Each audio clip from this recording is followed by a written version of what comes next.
नमस्कार, जय भारत। कैसे हैं आप लोग? कहाँ तक पहुँचे थे? कुछ याद आता है?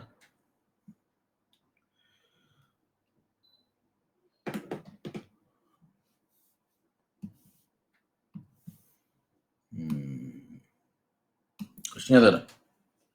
ये भी क्लियर?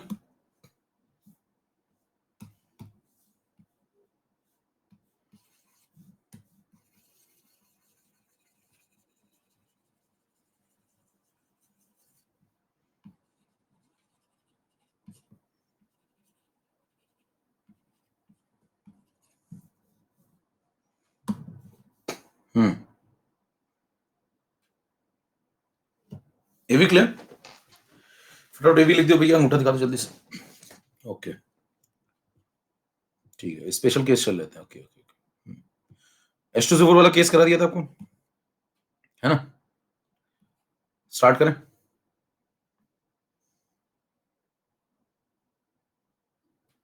वक्त याददाश्त, चलिए। तो आपको मैंने कुछ स्पेशल केसेस करवाए थे, जैसे नंबर एक वो मरकरी कैथोड वाला, है ना? नंबर दो डाइल्यूट H2SO4, नंबर तीन कंसंट्रेट H2SO4। ठीक है, यहाँ तक तीन केस हो गए थे। Special case number 4।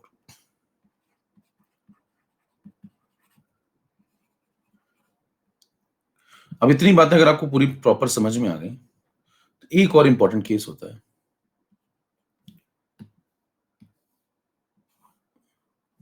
जिसको बोलते हैं केस ऑफ अटैकिंग इलेक्ट्रोड। अभी तो देखिए हम लोगों ने जो पढ़ा था, वो नॉन अटैकिंग इलेक्ट्रोड्स थे। ठीक है, अभी भी अगर मान लो मैं अटैकिंग इलेक्ट्रोड का केस लूं, तो कैसा होगा? देखो सीन देखो। कंटेनर लिया आपने एक, उस कंटेनर में आपने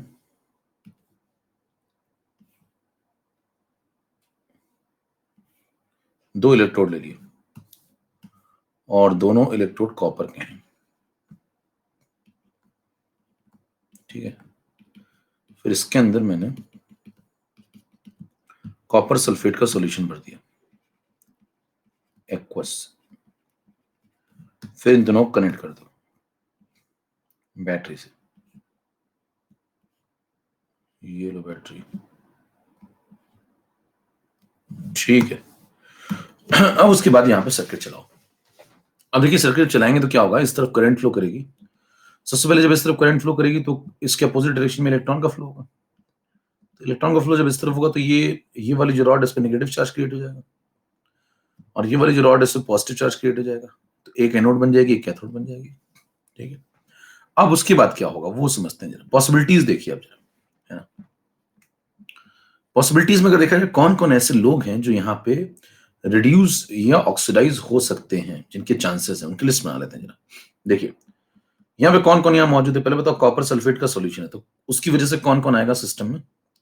एक तो Cu+2 आएगा, जो कुछ कर सकता है, पार्टिसिपेशन। सल्फेट से उम्मीद है, पानी भी तो है, और H+ भी तो होगा, पानी होगा तो OH नेगेटिव भी तो होगा। ठीक है, और एक और आदमी नया आ चुका है, जो है Cu। अभी तक ये नहीं हुआ करता था, क्योंकि ध्यान दीजिए, अभी तक आप जो इलेक्ट्रोड यहाँ लेते थे, वो प्लेटिनम के थे, या मान लीजिए ग्रेफाइट के थे, तो वो इनर्ट थे काफी। अब ये रिएक्टिव इलेक्ट्रोड है, तो ये भी तो खेलेंगे ना। ये कहेंगे हम लोग भी तो खेलेंगे, हम लोग फालतू थोड़ी लगे इस बार। तो ये दोनों कहते हैं इस बार हम लोग भी खेलेंगे, हमारा नाम भी यहाँ लिखवाओ। अभी तक इनका नाम यहाँ नहीं लिखा जाता था, अब ये भी आ गया नया खिलाड़ी। ये सब तो थी, ये भी आ गया। अब इतने में कंपटीशन होगा कि कौन विजेता होगा। इनमें जो विजेता होगा, है ना, वो फिर खेलेगा। आइए पॉसिबिलिटी समझते हैं। Slide number 2। स्लाइड नंबर 2 पे अगर मैं आपसे कहूं कि कैथोड पे क्या क्या पॉसिबिलिटीज हैं, है ना? कैथोड पे पॉसिबिलिटी नंबर 1, कौन कौन है कैथोड पे जो रिड्यूस होना चाहता है? एक तो Cu+2 है, वो रिड्यूस हो सकता है। और बताओ कौन रिड्यूस हो सकता है? एक तो ये Cu+2 इलेक्ट्रॉन ले सकता है, पानी तो दोनों काम कर लेता है, और एक H+, तीन लोग हैं। देखो, एक कैटायन ढूंढोगे ना, तो कैटायन यहाँ है, कैटायन यहाँ, और एक ये दोनों काम कर लेता है।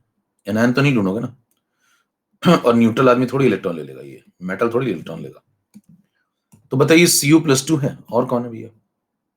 H2O है, दोनों काम कर लेता है, और H प्लस है। इन्हीं तीनों से मेरे को उम्मीद है कुछ करेंगे। ये 3 पॉसिबिलिटी हैं।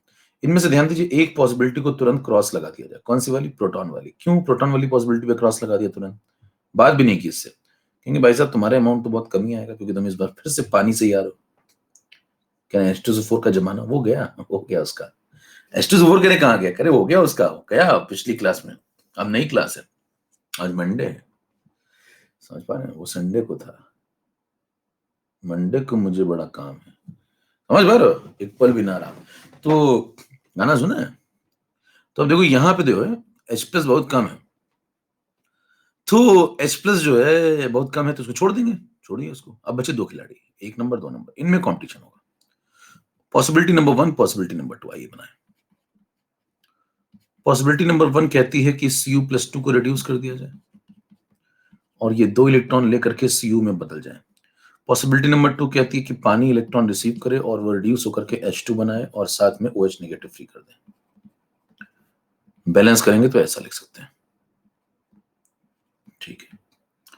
दोनों पॉसिबिलिटी से पूछेंगे तुम्हारा कितना कितना मन करता है, पूछेंगे ना कितना कितना मन करता है।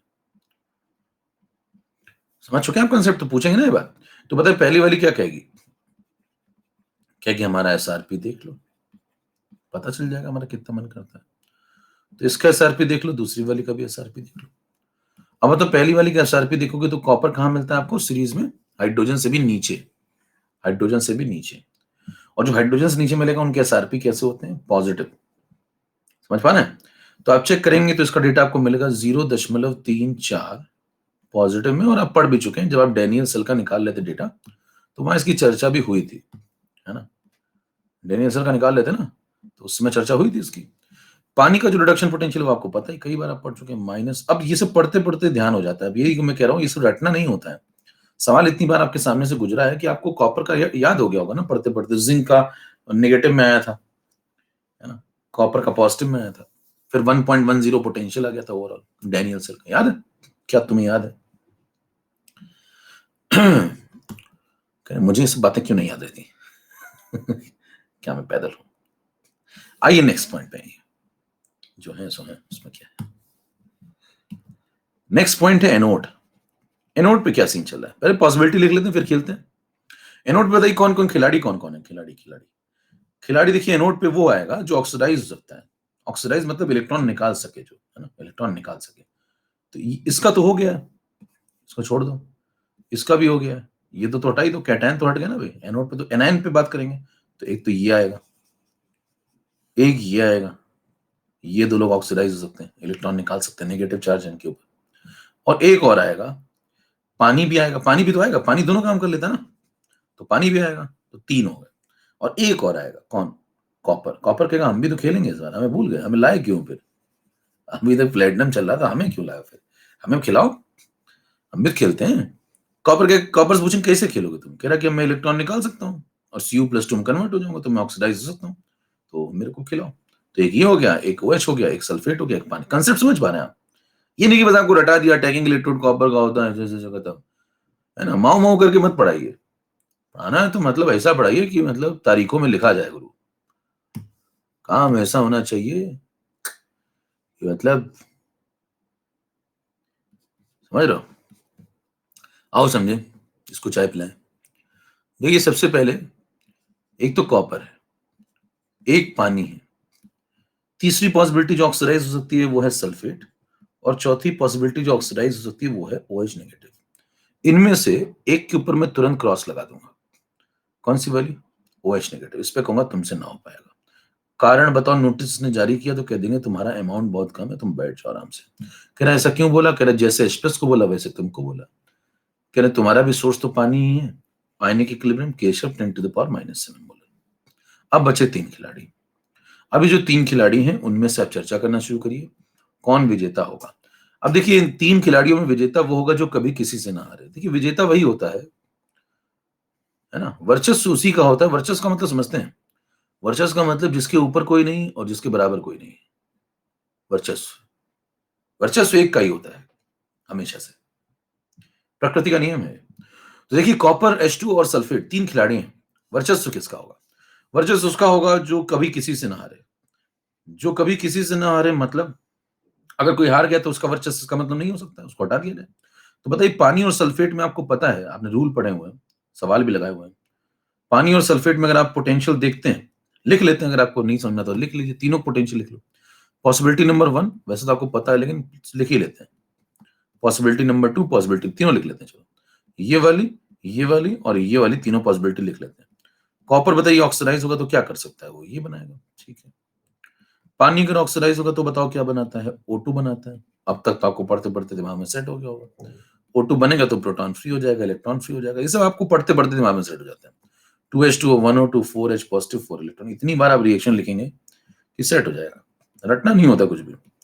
सल्फेट ऑक्सीडाइज होगा तो क्या बनाता है, H2O8 -2 चार्ज, और यहाँ पे इलेक्ट्रॉन फ्री कर देगा। इसको भी बैलेंस कर सकते हैं आप, 2 लगा लें, यहाँ पे 1 लगा लें, 2 इलेक्ट्रॉन इधर यहाँ पे आपको 4 इलेक्ट्रॉन दिख रहे हैं, 2 इलेक्ट्रॉन और लगा लें, बैलेंस है सब कुछ, चेक कर लीजिए।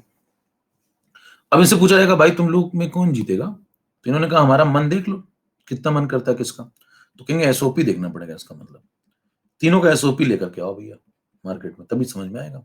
तो तीनों के इस बार, पिछली बार देखो एसआरपी लाए थे ना, इस बार एसओपी ला रहे हैं, ठीक है। तो इस बार जब आप एसओपी लाएंगे तो ले आते हैं, देखिए ध्यान से, पहले वाले का और दूसरे वाले का और तीसरे वाले का, तीनों का अगर मैं एसओपी लिखूं तो फर्स्ट वाले का तो आप यहीं से लिख सकते हैं। देखिए ये इसका अगर एसआरपी है तो इसका अपोजिट रिएक्शन ही तो है, देखो इसकी अपोजिट रिएक्शन है, तो ये हो जाएगा -0.34, ठीक है। नेक्स्ट वाले पे आओ, पानी का जो आपको पोटेंशियल बताया गया, ऑक्सीडेशन पोटेंशियल, वो कई बार आप यूज कर चुके हैं, 1.23 वोल्ट, अब तक तो याद हो गया होगा बढ़ते बढ़ते। सल्फेट का मैंने आपको पिछले क्वेश्चन में यूज कराया था, -1.96 वोल्ट, ठीक है। इतना दिमाग में आपके सेट है, तो अब शुरू करें यहाँ से, डेटा आ गया आपके पास सारे, ठीक है। इस बार अटैकिंग इलेक्ट्रोड, इसलिए थोड़ा सा हम अलग से, वो रूल नहीं चलेंगे इस बार, ध्यान दीजिए, इस बार वो रूल नहीं चलेंगे मेरे दोस्त, वो जो रूल आपने पढ़े थे ना सीधे सीधे खत्म खत्म खत्म खत्म, वो नहीं चलेंगे, क्योंकि इस बार क्या केस है, अटैक। वो रूल कब चलते थे पता ना, वो जो रूल आपको पढ़ाए थे 6 रूल, वो कब चलते थे, समझ गए मेरे ख्याल से, आपके अंगूठे बता रहे हैं, आप समझ गए। वो तब चलते थे जब नॉन अटैकिंग इलेक्ट्रोड थे ना, तो अभी क्या चल रहा है, अटैकिंग इलेक्ट्रोड है, ठीक है। तो अभी अटैकिंग इलेक्ट्रोड तो थोड़ा सा देखना पड़ेगा आपको, इसीलिए हम लोग पढ़ रहे हैं स्पेशल केस में, अब समझिए ध्यान से।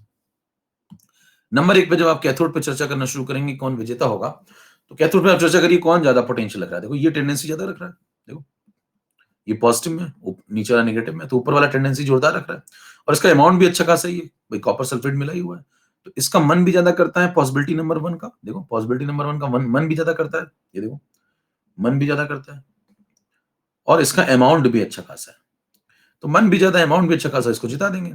पानी का देखो मन बहुत इससे काफी कम है, ये पॉजिटिव में नेगेटिव में चल रहा है, 1 का डिफरेंस करीब करीब दोनों के बीच में बन जाएगा, 1 नहीं तो ठीक है 0.5 का डिफरेंस तो बन ही जाएगा। तो मतलब अच्छा खासा डिफरेंस, ठीक ठाक डिफरेंस, बहुत अच्छा खासा नहीं कहेंगे, ठीक ठाक डिफरेंस भी है। और आप कहेंगे कि भाई साहब मतलब मन में भी हार रहा है ना, मन में ऊपर वाला विजेता है, ऊपर वाले का मन भी ज्यादा करता है, ऊपर वाले का अमाउंट भी अच्छा खासा है, इसका मतलब ऊपर वाला विजेता है। नीचे वाले का अमाउंट ठीक ठाक है, अमाउंट में कमी नहीं है, लेकिन मन कम करता है तो इसको छोड़ देंगे, सिंपल लॉजिक है। भाई देखिए इसका मन तो कम करता है ना, अमाउंट दोनों का ठीक ठाक है, लेकिन इसका मन कम करता है तो इसको छोड़ देंगे, सिंपल। अब बचे यहाँ पे 3 केस, इनमें चर्चा करना शुरू करिए। तो पानी और सल्फेट में पहले भी चर्चा कर चुके हैं कि पानी और सल्फेट में किसका पोटेंशियल ज्यादा है, पानी सल्फेट में पानी का पोटेंशियल ज्यादा है, तो मैंने कहा वर्चस्व उसका होता है जो कभी ना हारे, तो सल्फेट हार गया ना, सल्फेट पानी से हार गया, देखो सल्फेट अगर पानी से हार गया, और इस बार सॉल्यूशन में पानी भी ठीक ठाक है, सल्फेट भी ठीक ठाक है, तो मतलब आप मन को देखेंगे ना, वो कंसंट्रेट वाला बहुत सारा सल्फेट थोड़ी मिलाया हुआ कि पानी ना के बराबर है, ऐसा कुछ है नहीं।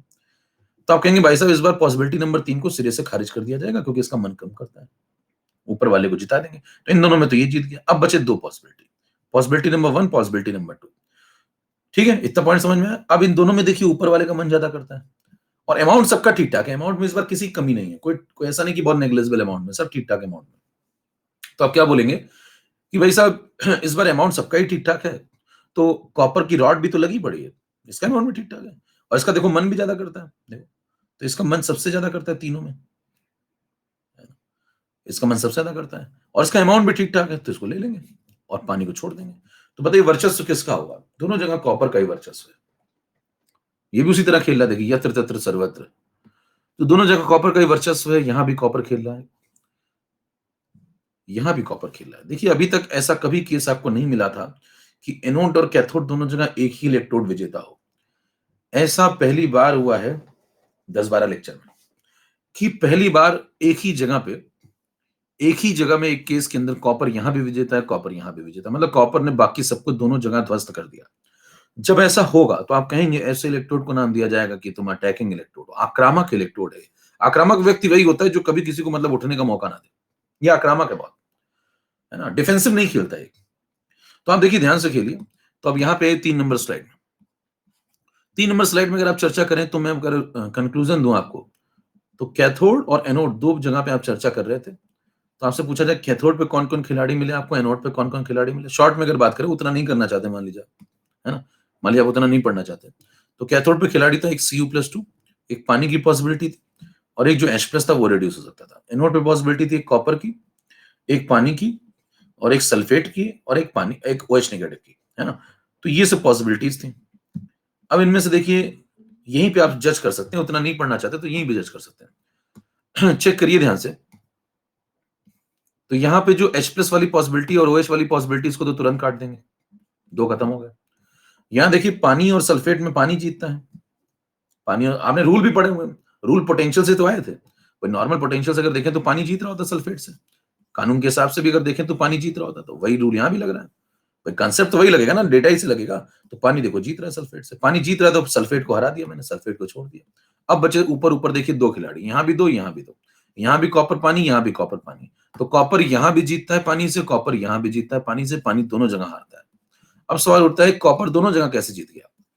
भाई अभी तक आपको ये लगता था कि अगर जैसे जिंक है, जैसे आप पढ़ते थे डैनियल से, जिंक और कॉपर, तो Zn और कॉपर में अगर कॉपर जीतता था रिडक्शन पे तो जिंक जीतता था ऑक्सीडेशन पे।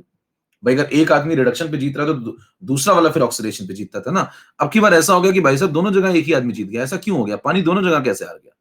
सवाल समझ पा रहे हैं मुद्दा क्या है। ये कंफ्यूजन आपके दिमाग में आ सकता है कि दोनों जगह पानी कैसे हार गया। तो आप कहेंगे जिंक कॉपर में जैसा होता था वैसा यहाँ नहीं हो रहा है, पानी की रिएक्शन दोनों जगह अलग अलग होती है। देखिए पानी में ये नहीं होता कि इसका रिडक्शन पोटेंशियल अगर -x है तो ऑक्सीडेशन पोटेंशियल +x होगा, नहीं ऐसा नहीं होता। क्यों, क्योंकि पानी की रिएक्शन ही दोनों जगह डिफरेंट है। पानी की रिएक्शन ही दोनों जगह डिफरेंट है और पानी का पोटेंशियल दोनों जगह नेगेटिव है। देखिए यहाँ भी काफी नेगेटिव होता है और यहाँ पे चेक करेंगे तो ये भी काफी नेगेटिव है, इसलिए दोनों जगह पानी हार जाता है। यहाँ भी पानी हार जाता है इस कॉपर से और यहाँ भी पानी हार जाता है इस कॉपर से। समझ में आ रही बात। और पानी के केस में वो नहीं चलता कि आप जिंक कॉपर वाला कंसेप्ट सोचें कि जिंक को एक जगह जिता दिया तो कॉपर दूसरी जगह जीतेगा। वो कंसेप्ट यहाँ नहीं चल रहा है। पानी देखिए यहाँ भी नेगेटिव पोटेंशियल लग रहा है, पानी यहाँ भी नेगेटिव पोटेंशियल लग रहा है। पानी में वो नहीं चलता कि यहाँ -x है तो यहाँ +x लिख दो, नहीं, क्योंकि ये रिएक्शन अलग है, ये रिएक्शन अलग है, इसका पोटेंशियल अलग होगा, इसका अलग होगा, दोनों नेगेटिव में होते हैं, ये भी नेगेटिव, ये भी नेगेटिव। तो पानी दोनों जगह हार जाता है, कॉपर दोनों जगह जीत जाता है। क्लियर। और जब कॉपर दोनों जगह जीत जाएगा तो ऐसे इलेक्ट्रोड को आप नाम क्या देंगे, अटैकिंग इलेक्ट्रोड। यानी कि हर तरफ कॉपर ही विजेता है, कॉपर ही विजेता है तो कॉपर का ही ऑक्सीडेशन होगा, कॉपर का ही रिडक्शन होगा। स्लाइड नंबर 4 पे आ जाइए। स्लाइड नंबर 4 पे अगर मैं आपसे चर्चा करूं एनोड पे क्या होगा, तो आप कहेंगे एनोड पे ये होगा कि जो कॉपर है वो कन्वर्ट हो रहा है Cu+2 में और वो इलेक्ट्रॉन निकाल रहा है। कैथोड पे क्या हो रहा है, तो आप कहेंगे कैथोड पे ये हो रहा है कि जो Cu+2 है वो इलेक्ट्रॉन रिसीव करके 2 इलेक्ट्रॉन लेकर के Cu बना रहा है। फिर रिजल्टेंट क्या होगा, दोनों को जोड़ दो उठा के।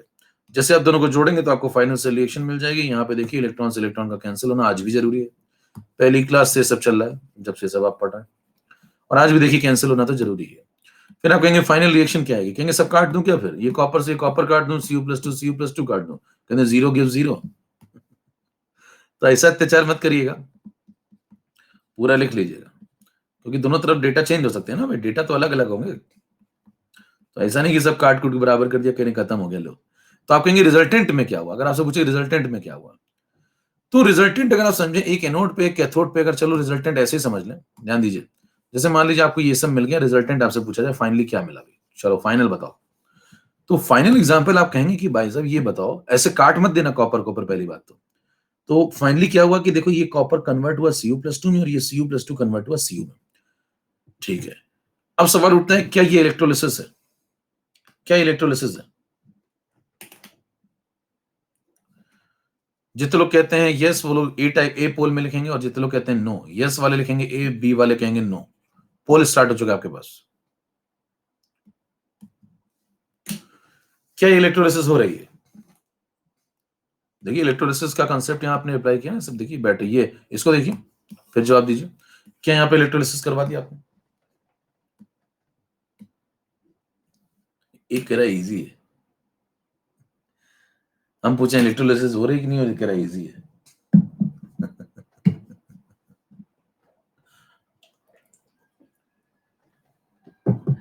गलत हम लोग पूछा कुछ, भैया कुछ और ही जवाब दे रहे हैं। कह पेट में दर्द है तुम्हारे, कहे नहीं खाना बहुत अच्छा बना है घर में दाल चावल बने। पूछ कह रहे वो तो सुनो। बहुत इजी। मोहम्मद कैफ जबरदस्त रन बनाते हुए कौटिल्य कीचू। आइए,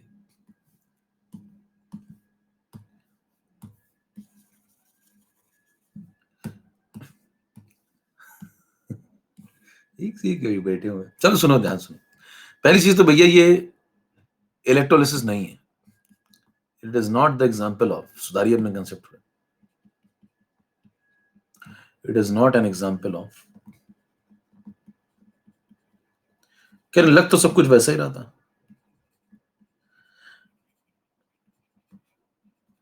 हाँ भाई, तो मैं कहूंगा आपने डेफिनेशन ध्यान से पढ़ी नहीं, इसका मतलब जब मैं इलेक्ट्रोलिसिस की डेफिनेशन आपको लिखवा रहा था तो वहां पे ध्यान से सुनी है, अगर आप, मैंने आपको लिखवाया था जो chemical decomposition of an electrolyte, है ना, जब हम उसमें क्या पास करते हैं, electric current, chemical decomposition of electrolyte, और उससे क्या मिलना चाहिए, प्रोडक्ट। मतलब इलेक्ट्रिकल एनर्जी किसमें कन्वर्ट होनी चाहिए, केमिकल एनर्जी में, और केमिकल डिकम्पोजिशन होना चाहिए, उससे प्रोडक्ट बनने चाहिए। ठीक है, आप समझिए ध्यान से। तो आप कहेंगे it is not the example of electrolysis, it is an example of electroplating. इसको बोलते हैं इलेक्ट्रोप्लेटिंग। अब सवाल उठता है इलेक्ट्रोप्लेटिंग अलग क्यों है, तो आप कहेंगे कि इसमें अगर आप ध्यान से देखें तो हो ये रहा है कि यहां से जो कॉपर है वो निकल निकल के यहां आ रहा है। देखो Cu+2 में जा रहा है, देखो नेट रिएक्शन देख लो लास्ट में, Cu कन्वर्ट हुआ था Cu+2 में, और ये Cu+2 जो यहां पे आने लगेगा, यही Cu+2 जा जाके यहां डिपॉजिट होता जा रहा है। चेक करिए, चेक करिए रिएक्शन क्या हो रही थी, नेट रिएक्शन यही तो हो रही है। Cu कन्वर्ट हुआ Cu+2 में, तो जो रॉड लगी पड़ी है वो किस में कन्वर्ट होगी, Cu+2 में, और फिर वो जो Cu+2 आयन बन रहे हैं वो इलेक्ट्रॉन लेके फिर यहां पहुंच जा रहे हैं। तो कुल मिला के हो ये रहा है नेट रिएक्शन, अगर आप ध्यान से देखें तो यहां से Cu निकल निकल के Cu+2 में पहुंच रहा है, फिर वो Cu+2 यहां से रिड्यूस होकर यहां चढ़ जा रहा है। इसका मतलब ये दोनों रॉड आपस में खेल रही है, यहां से ये ट्रांसफर कर रही है, ये यहां पहुंचा दे रही है, तो आपस में खेल रही है दोनों रॉड्स, है ना। तो आप ध्यान से देखें तो ये एनोड है आपका, और ये कैथोड है, और ये दोनों आपस में खेल रही है। अब ये दोनों आपस में खेलनी, तो नीचे बैठा हुआ ये भाई साहब कहेगा सल्फेट, कहेगा सल्फेट, और ये जो नीचे, चाहिए बताइए कॉपर का अमाउंट चेंज होगा कि नहीं चेंज होगा, चलो इस पे कुछ बात कर ले पहले। सबसे पहली चीज, कॉपर+2 का अमाउंट चेंज होगा कि नहीं चेंज होगा, यस और नो। ए वाले लिखेंगे यस और बी वाले लिखेंगे नो। ठीक है, पोल स्टार्ट। कॉपर+2 का अमाउंट यहां पे चेंज होगा या नहीं चेंज होगा, ए वाले यस, बी वाले नो।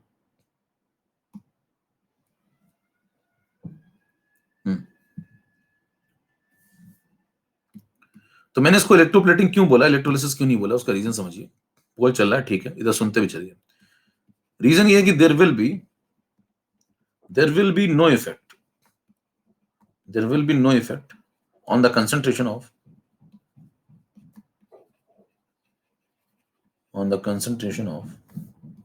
Electrolytic solution.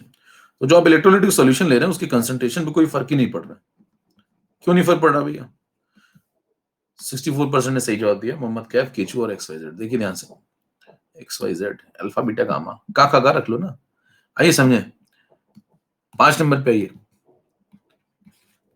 अब देखिए यहां पे अगर पूछा जाए कॉपर+2 का जो कंसंट्रेशन है वेसल के अंदर वो कैसा है, ये सब ऑब्जेक्टिव है। सल्फेट आयन का कंसंट्रेशन वेसल में इस बार कैसा होगा, तो आप कहेंगे दोनों का कंसंट्रेशन सेम होगा, जो रहेगा वही रहेगा, ना घटेगा ना बढ़ेगा। क्यों, क्योंकि ध्यान से अगर आप देखें तो यहाँ पे जितना Cu+2 में कन्वर्ट हो रहा है, उतना ही Cu+2 वापस से Cu में कन्वर्ट हो जा रहा है।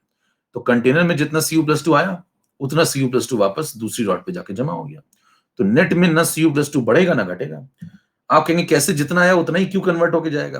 देखो यहाँ पे चेक करो, अगर 1 मोल कॉपर, सपोज यहाँ पे कोफिशिएंट ले लो आप, 1 मोल Cu ने मान लीजिए 1 मोल Cu+2 बनाया, ठीक है, तो यानी कि सर्किट में 2 मोल इलेक्ट्रॉन चले, तो 2 मोल इलेक्ट्रॉन यहाँ पहुंचे भी होंगे।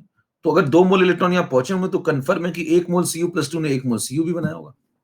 हेलो, इसका मतलब ये हुआ कि जितने मोल यहाँ से कॉपर Cu+2 में कन्वर्ट होगा, उतने ही मोल Cu+2 यहाँ से, अगर यहाँ से X मोल निकले तो यहाँ X पहुंचेंगे, फिर यहाँ भी X पहुंचेंगे, यहाँ भी X पहुंचेंगे। क्यों, क्योंकि ये तो सेम होगा हमेशा। तो फिर ये जितने यहाँ आएंगे, यहाँ पे 1 है तो यहाँ भी 1 है, यहाँ भी 1 होगा तो यहाँ भी 1 होगा, क्योंकि ये 2 2 फिक्स है। अगर आप 2 को 4 4 कर लें तो यहाँ 2 2 हो जाएगा, यहाँ 2 2 हो जाएगा। इसका ना नेट में Cu+2 का अमाउंट कभी भी चेंज नहीं होगा, कंसंट्रेशन यहाँ पे इसका कभी भी नहीं चेंज होगा। समझ में आ रही बात? सल्फेट तो पार्टिसिपेट ही नहीं कर रहा, वो कहेगा हमारा तो बिल्कुल नहीं चेंज होगा। तो आप क्या-क्या सिखाएंगे इसमें? कहेंगे Copper+2 का जो कंसंट्रेशन है उस पे कोई फर्क नहीं पड़ा। CSO4 के कंसंट्रेशन पे कोई फर्क नहीं पड़ेगा। और अगर इसका कंसंट्रेशन ही नहीं बदला तो इसको इलेक्ट्रोलिसिस थोड़ी बोल सकते हैं। इलेक्ट्रोलिसिस में क्या होता था याद करिए, यहाँ पे जो भरा होता था वो धीरे-धीरे डिकम्पोज होकर के प्रोडक्ट में कन्वर्ट होने लगता था और इसका इसका जो इलेक्ट्रोलाइट का अमाउंट है वो धीरे-धीरे कम होने लगता था। इसी से तो आप प्रोडक्ट बना रहे होते थे। तो इलेक्ट्रोलिसिस में ये कम होना चाहिए। यहाँ पे देखिए कॉपर सल्फेट पे कोई फर्क ही नहीं पड़ रहा। तो it is not the example of electrolysis. यहाँ पे बस हम क्या कर रहे हैं, यहाँ पे जो एनोड होगा वहां पे इम्प्योर कॉपर लिया जाता है। देखिए कंसेप्ट समझिए क्या चल रहा है। यहाँ पे इम्प्योर कॉपर लिया जाता है, यहाँ पे प्योर कॉपर लिया जाता है और धीरे धीरे क्या करते हैं, यहाँ से इम्प्योर कॉपर में से जितनी प्योरिटी वाला पार्ट होता है उसको यहाँ से डिजोल्व करके यहाँ ले आते हैं और फिर उसको यहाँ ट्रांसफर करके यहाँ पहुंचा देते हैं। तो ये जो प्योर कॉपर की रॉड है इसका मास धीरे धीरे क्या हो जाएगा, बढ़ जाएगा और जो इम्प्योर कॉपर की रॉड है इसका मास धीरे धीरे कम हो जाएगा और आप पाएंगे कुछ देर बाद यहां से जितना भी प्योर कॉपर होगा इधर ट्रांसफर हो गया होगा। तो इस रॉड को यहां से नट लगा होता है, खोल लेंगे। इस रॉड को यहां से जो प्योर कॉपर का मास बढ़ चुका है इसको बाहर निकाल लेंगे, इसको बेचेंगे महंगे दामों में 100 रुपए में और इधर जो इम्प्योरिटी बची होगी इसको निकाल के कबाड़ी को बेच देंगे 10 रुपए में। 110 रुपए का बिजनेस होगा अगर आप एक बार ये काम करते हैं और इसी को बार बार कर करके बिजनेस किया जाता है। इसको बोलते हैं electroplating. It is not the example of electrolysis क्योंकि अमाउंट ऑफ इलेक्ट्रोलाइट फिक्स है। हेलो, ये क्लियर, ये क्लियर, ये क्लियर और ये दोनों क्लियर। चले अगला पॉइंट। अगला पॉइंट आता है कि एनोड हमेशा इस बार किसका बनाते हैं। जब भी ऐसा क्वेश्चन आएगा तो एनोड हमेशा आप इम्प्योर कॉपर का बनाएंगे, इम्प्योर मेटल का, है ना। जैसे इम्प्योर कॉपर का एग्जांपल के तौर पे, ठीक है। और कैथोड जो आप बनाते हैं इस बार वो प्योर का लेंगे जिससे कि हमें 110 रुपए वाला काम हो पाए। तो यहाँ पे प्योर कॉपर की बात करेंगे। समझ में आया क्यों ऐसा करते हैं। तो यही पूछा जाता है कि बताइए इस बार केस में एनोड पे क्या लिया जाता है, इम्प्योर मेटल या प्योर मेटल। तो कैथोड पे आप लेंगे प्योर मेटल, एनोड पे लेंगे इम्प्योर मेटल। क्लियर है। और इधर से इधर ट्रांसफर करा देंगे। It is the example of electroplating. चलिए ये सब मामला खत्म। इसको एक और नाम दिया जाता है। It is an example of, it is an example of attacking electrode. इसको अटैकिंग इलेक्ट्रोड भी बोलते हैं। क्यों बोलते हैं अटैकिंग इलेक्ट्रोड भाई? अटैकिंग इलेक्ट्रोड क्यों बोलते हैं? क्योंकि देखिए कॉपर ही खेल रहा है दोनों जगह। कॉपर कह रहा है यहाँ भी हमें खेलेंगे, यहाँ भी हमें खेलेंगे। तो बताइए यहाँ पे जब रॉड लगी दो दो, ये कॉपर कहता है कि मैं यहाँ से Cu+2 भेजूंगा और इधर से जो Cu+2 यहाँ आएगा वो इसके ऊपर चढ़ जाएगा। तो इधर से Cu+2 आया, इधर जाकर के इसके ऊपर डिपॉजिट हो गया। तो ये दोनों आपस में ही खेल रहे हैं कि हम भेजेंगे Copper+2 तुम ले लेना, है ना, हम भेजेंगे तुम ले लेना। ये नीचे बैठ के कॉपर सल्फेट कहेगा कि भैया हम क्या कर रहे हैं, हमें क्यों लाए यहाँ पे, भाई तुम लोग आपस में ही खेलना है जब, तो हमें क्यों लाए हो। कह रहे तुम्हें मीडियम में कंडक्टिविटी बनी रहे इसलिए रखा गया है, तुम्हारा कोई रोल नहीं है, तुम फर्जी पड़े हुए हो। तो बताइए ये कहेगा तुम शांत बैठे रहो, हम लोग आपस में खेलेंगे। इसका मतलब ये दोनों इलेक्ट्रोड कैसे हैं, आपस में खेलते हैं। पहली बार हुआ कि जब इलेक्ट्रोड इलेक्ट्रोड आपस में खेल रहे हैं और इलेक्ट्रोलाइट चुपचाप बैठा हुआ देख रहा है। तो जब ये दोनों आपस में खेलते हैं तो इसको केस बोला जाता है कौन सा, it is the case of attacking electrode. ये आक्रामक इलेक्ट्रोड है, ये किसी और को नहीं खेलने देते हैं। पॉइंट अगर क्लियर है तो फटाफट अंगूठा दिखाइए, नेक्स्ट पॉइंट पे चलते हैं। चलिए स्लाइड नंबर 6 पे आ जाइए। क्या ऐसे और भी एग्जाम्पल होते हैं? हाँ, क्या ऐसे और भी एग्जाम्पल होते हैं? यस, और एग्जाम्पल क्या है, लिस्ट बना लेते हैं।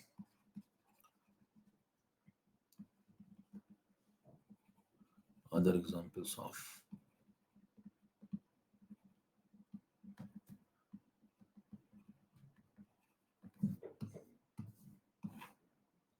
आइए देखें।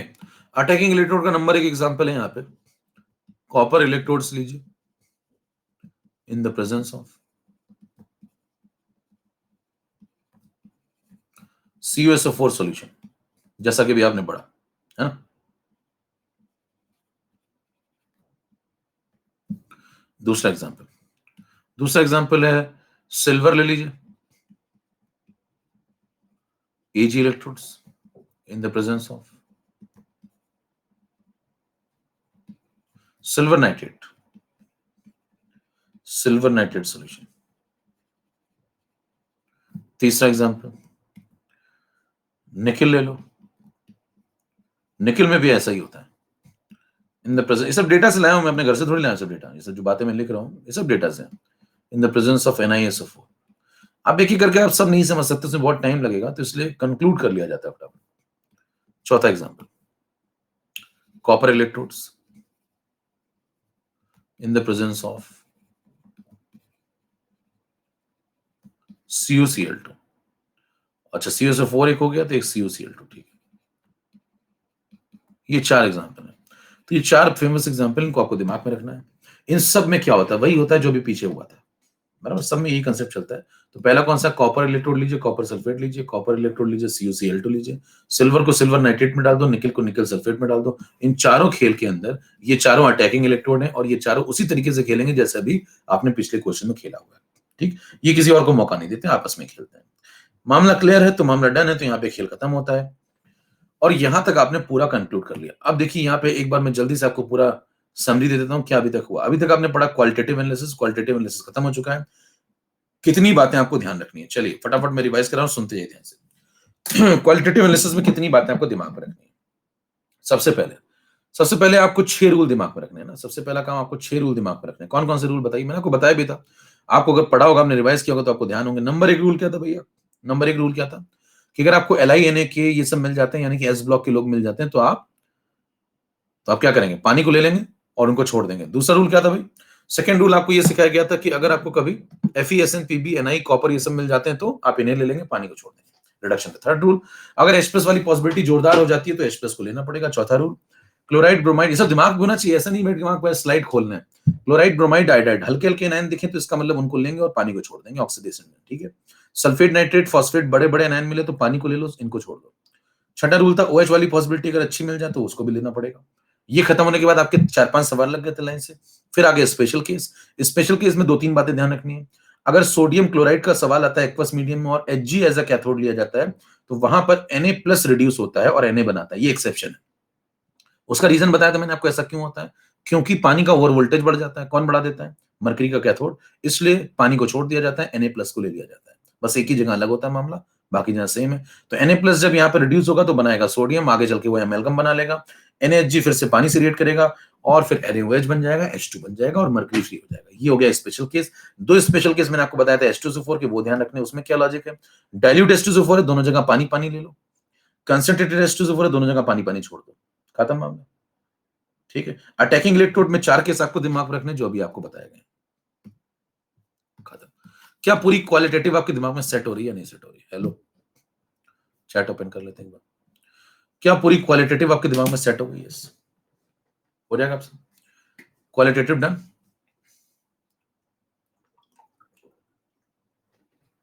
ठीक है।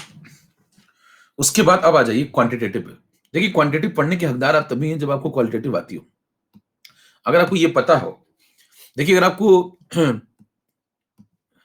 7 नंबर पहले आ जाते हैं फिर बताते हैं। हाँ, यहां आप देखिए हेडिंग डाल रहा हूं मैं, क्वांटिटेटिव एनालिसिस। तो अगर आपको देखिए पिछली वाली बातें नहीं समझ में आई तो ये सब आपके लिए हो ही चुका है एक तरीके से कंप्लीट। क्यों? क्योंकि जब आपको यही नहीं पता है कि क्या बनेगा, तो आप कितना बनेगा ये सवाल पूछना ही मतलब नॉट वैलिड है। जैसे मान लीजिए कोई व्यक्ति मूर्ख है, तो वो कितना पढ़ता है ये मायने नहीं रखता है, समझ रहे हैं? आदमी मूर्ख है ना, तो फिर कितना पढ़ता है कहां मायने रखता है, सवाल ही इनवैलिड हो गया ना। कोई मूर्ख आदमी पूछे मैं कितना पढ़ लूं जिससे मेरा सिलेक्शन हो जाए, इनवैलिड सवाल, ठीक है। तो वही बात है, अगर आपको क्वालिटेटिव नहीं आता है तो क्वांटिटेटिव आपका कंफर्म हो गया, ये तो हो ही गया ना, ये अपने आप खत्म हो गया भाई। वो अगर आपका खत्म हो गया मतलब गलत तरीके से, तो फिर ये अपने आप खत्म हो गया, तो फिर आपका कोर्स ही खत्म हो गया। फिर आप आगे बढ़िए, नया चैप्टर का इंतजार करिए। तो आपको क्वालिटेटिव अगर आता होगा तभी आप ये पढ़िए, है ना। क्या बनेगा ये नहीं पता, तो कितना बनेगा कैसे बताओगे? चलिए, अगर आपसे कहता है क्वांटिटेटिव बताओ क्या होता है, इसमें आप फैराडे के 2 कानून पढ़ेंगे, फर्स्ट लॉ और सेकंड लॉ, दोनों पे चर्चा करेंगे आज हम लोग। और अगर आप कंक्लूजन लिखो, कोई आपसे पूछे इतना कुछ पढ़ते हैं हम लोग क्वांटिटेटिव में, ये भर भर के पूरा कंक्लूड कर लो, तो मैं कहूंगा एक लाइन में खत्म हो जाती है। अगर आपका दिमाग चलता है तो एक ही लाइन में क्वांटिटेटिव पूरी खत्म हो जाती है, पूरी। करें क्या लाइन है? किसी भी दुनिया के सर्किट में अगर x मोल इलेक्ट्रॉन चलते हैं तो उस सर्किट में x फैराडे चलेंगे और उस सर्किट में x gram equivalent reactant consume होगा और x ग्राम इक्विवेलेंट ही प्रोडक्ट बनेगा, खत्म। यही है बस, ये सारे सारे लॉ इसी के अंदर छुपे हुए हैं। अगर आप इस लाइन को समझ गए तो मतलब सब इसी के अंदर छिपा हुआ है। ये लाइन अगर आपको आ गई तो सारे सवाल आप लगा सकते हैं इसी एक लाइन से। क्या बोल रहा हूं ध्यान समझिए। सर्किट में जितने मोल इलेक्ट्रॉन, अगर x मोल इलेक्ट्रॉन आपने चलाए तो सर्किट में x फैराडे भी चलते हैं, और जितने फैराडे आप सर्किट में चला देंगे उतने ही ग्राम इक्विवेलेंट रिएक्टेंट के यूज भी होंगे और उतने ही ग्राम इक्विवेलेंट प्रोडक्ट के बनेंगे भी, ठीक है। आप कहेंगे क्या हो रहा है, ये सब क्या चल रहा है, क्या बातें बोल रहा है ये आदमी। इसको समझने के, डिकोड करने के लिए फिर आपको काफी पढ़ना पड़ता है। ये कोडिंग हो गई बिल्कुल, ये कोडेड वर्जन है, ये उसको समझ में आएगा जिसको कंसेप्ट क्लियर है। अब आपको जब हो जाएंगे तो आपको भी समझ में आ जाएगा, तो उसके लिए पढ़िए। सबसे पहले चर्चा करना शुरू करिए एक इलेक्ट्रॉन से। मैंने आपको पीछे बताया भी था, एक बार जल्दी से फिर मैं बता दे रहा हूं। एक इलेक्ट्रॉन पे चार्ज होता है 1.6 10 टू द पावर -19 कूलम। अगर यहीं पे आप एक मोल इलेक्ट्रॉन लेते हैं, इस पे चर्चा हुई है पहले। एक मोल इलेक्ट्रॉन का मतलब एक सेट लगा दिया आपने Na इलेक्ट्रॉन्स का, ठीक है। तो आप कहेंगे Na इलेक्ट्रॉन्स अगर मैं लेता हूं तो इसके ऊपर चार्ज निकाल लूंगा, ये सब मैं पहले भी आपको बता चुका हूं। Na मल्टीप्लाई कर देंगे, तो बस एक फटाफट सुनते जाइए। तो यहाँ पे Na जब आप मल्टीप्लाई करेंगे 6.02 10 to the power 23 into 1.6 10 to the power -19, तो ये टोटल चार्ज आ जाएगा। इसको सॉल्व करेंगे तो ये आ जाएगा 96488 कूलॉम, और इसी को आगे चल के अप्रॉक्स लिखते हैं 96500 फेराडे। 96500 कूलॉम, और इसको बोलते हैं 1 फेराडे, ठीक है। ये सब हो चुका है पीछे। तो यहां से देखिए डिफाइन हो जाता है 1 फेराडे क्या होता है। 1 फेराडे क्या होता है? 1 मोल इलेक्ट्रॉन पे जितना चार्ज होता है वो 1 फेराडे। क्लियर है पॉइंट? कर चुके हम लोग पहले भी। हेलो, कर चुके ना सब बातें पहले जब डेल्टा जी पढ़ रहे थे, ये तो पढ़ ही चुके ना भैया, ठीक है। अब नेक्स्ट स्लाइड पे चलिए। इसके बाद अगला पॉइंट यहाँ पे क्या है, अगर आप सर्किट में आगे बढ़ते हैं 9 नंबर पे आई, सिंपल लॉजिक है। देखिए एक इलेक्ट्रॉन पे ये चार्ज था, एक मोल इलेक्ट्रॉन पे Na इलेक्ट्रॉन होंगे, उनके अंदर क्या चार्ज होगा? इतना चार्ज होगा। सॉल्व कर लिया, खत्म हो गया, ये आंसर आ गया। इसको 1 फेराडे बोल दिया। अब देखिए यहाँ पे आप कहेंगे कि अगर मैं एक मोल इलेक्ट्रॉन लेता हूं तो एक मोल इलेक्ट्रॉन का मतलब होता है 1 फेराडे चार्ज। तो अगर मैं 2 मोल इलेक्ट्रॉन ले लूं तो इसका मतलब क्या होगा? आप कहेंगे 2 फेराडे चार्ज। अगर मैं ऐसे चलते चलते 3 मोल ले लूं तो 3 फेराडे, 4 मोल ले लूं 4 फेराडे, अगर एक्स मोल ले लूं तो एक्स मोल ले लूं तो एक्स फेराडे। यानी कि जितने मोल इलेक्ट्रॉन आप सर्किट में चलाते हैं उतने ही फेराडे सर्किट में चलते हैं, यानी कि आधा हिस्सा प्रूव हो गया। चेक करिए, इतना हिस्सा प्रूव्ड, ये ठीक है। यानी कि इतनी बात तो ठीक लिखी गई है कि सर्किट में जितने मोल इलेक्ट्रॉन चलाओगे उतने ही फेराडे फ्लो करेंगे। क्लियर है ये? अब अगर मैं ये हिस्सा भी प्रूव कर दूं तो ये पूरी बात प्रूव हो जाएगी, ठीक है। अगला वाला हिस्सा प्रूव कर दूं, ये वाला कि जितने फेराडे उतने ही ग्राम इक्विवेलेंट, ये प्रूव कर दूं तो काम हो जाएगा। चलिए नेक्स्ट पॉइंट पे आइए। यहां तक मामला क्लियर? हेलो, ठीक। 10 पे आओ। 10 नंबर पे चर्चा करें तो सबसे पहले आपको ग्राम इक्विवेलेंट को अगर समझना है, कितने बनेंगे कितने नहीं बनेंगे, तो आपको ग्राम इक्विवेलेंट निकालना आना चाहिए पहले। अच्छा, ग्राम इक्विवेलेंट निकालना मैं आपको सिखा चुका हूं बहुत बार, सॉल्यूशन में सिखा चुका हूं, तो मैं कंक्लूड कर रहा हूं फटाफट। एन फैक्टर में भी आप सिखा चुका हूं, एन फैक्टर आपको सिखा चुका हूं। तो एन फैक्टर को आपने क्या क्या सीखा था? एन फैक्टर समझना पड़ेगा, तभी आप ग्राम इक्विवेलेंट और अच्छे से समझ पाएंगे। इसमें बहुत बातें मैं कर चुका हूं, कुछ बातें मैं दोबारा आपको बता रहा हूं। नंबर 1 बात रिवाइज कराता जा रहा हूं, कुछ इंपॉर्टेंट बातें सुनते जाइए, कर चुके हैं इसे। नंबर 1 बात, it is defined for single entity only, बात हो चुकी है सर। दूसरी बात मैंने आपको बताई थी कि ये हमेशा पॉजिटिव होगा, ठीक है। ये सब बातें हो चुकी हैं बहुत पहले ही, ठीक। एक और बात मैंने आपको बताई थी, एन फैक्टर निकालने के अलग अलग तरीके होते हैं, क्योंकि अभी आप रिडॉक्स पढ़ रहे हैं, तो रिडॉक्स रिएक्शन में, रिडक्शन या ऑक्सीडेशन या रिडॉक्स में एन फैक्टर निकालने का क्या तरीका होता है। तो आप कहेंगे यहाँ पे एन फैक्टर निकालने का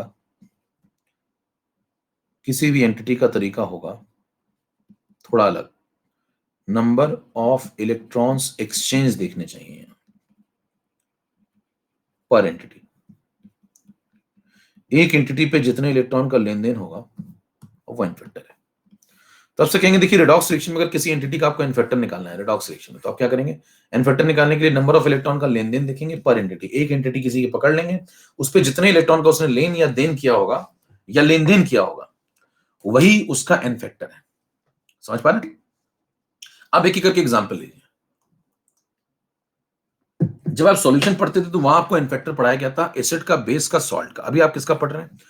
रिडॉक्स में रिड्यूसिंग एजेंट का, ऑक्सीडाइजिंग एजेंट का। तो कहानी थोड़ी अलग है। एग्जांपल देखिए, एग्जांपल लेना शुरू करते हैं। 11 नंबर पर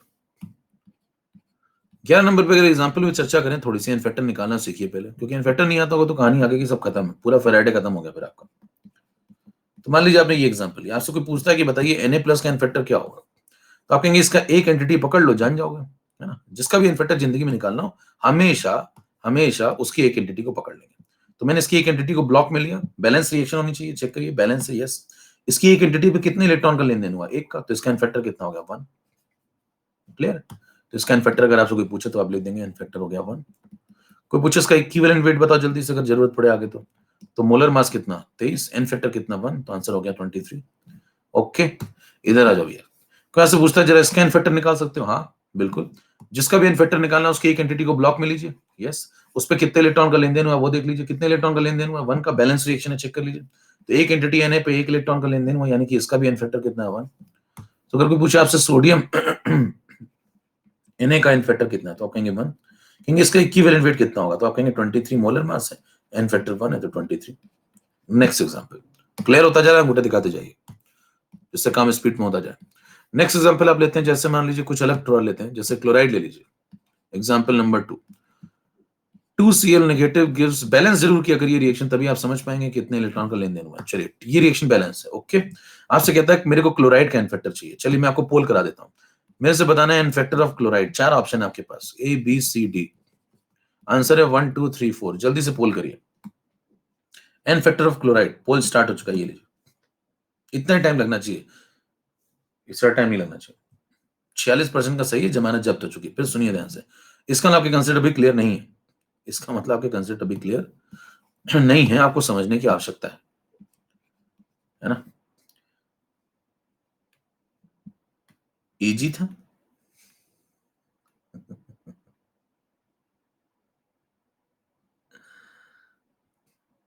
इजी था। हाँ।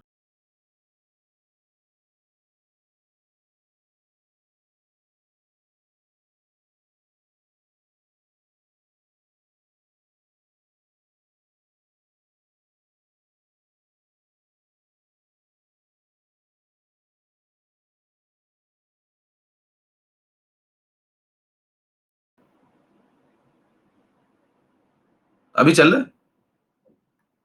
आवाज आ रही है? Hello hello hello hello hello, check check check 1 2 3। Hello, clear? चलो सुनो। हाँ, चाय पिला इसको, चाय पिला यार, ठंडी लगी इसको। अब सुनो मेरी बात सुनो। वहां पेपर में एग्जाम देने निकलते तो बाहर पेरेंट्स खड़े रहते थे। वहां पूछते थे कैसा हुआ बेटा, पेपर कैसा हुआ? तो मैंने आज तक जिंदगी में नहीं बोला कि पेपर बहुत आसान था, मैं आग लगा के आ गया हूँ। मैं कहता ठीक है, हो गया, अब जो भी था। बगल में कई बार सुनता था, मेरे दोस्त हुआ करते थे, तो कहते थे, उनसे पूछते थे कैसा हुआ बेटा, कह बहुत आसान था, वेरी इजी। बाद में भाई साहब उनकी रैंक आती थी एक के आगे अनंत जीरो, अनंत जीरो। बगल में पड़ोसी बुलाने पड़ते थे, भैया गिनना जरा। आदमी लगते थे गिनने के लिए, पैसे दिए जाते थे उनको। रैंक में जीरो गिनो। पता लगा मोल में रैंक आ रही है, कह रहे 6.0 two 10 to the power 23 rank आई है। भाई साहब कह रहे कितनी मोल आई है रैंक। समझ रहे हो?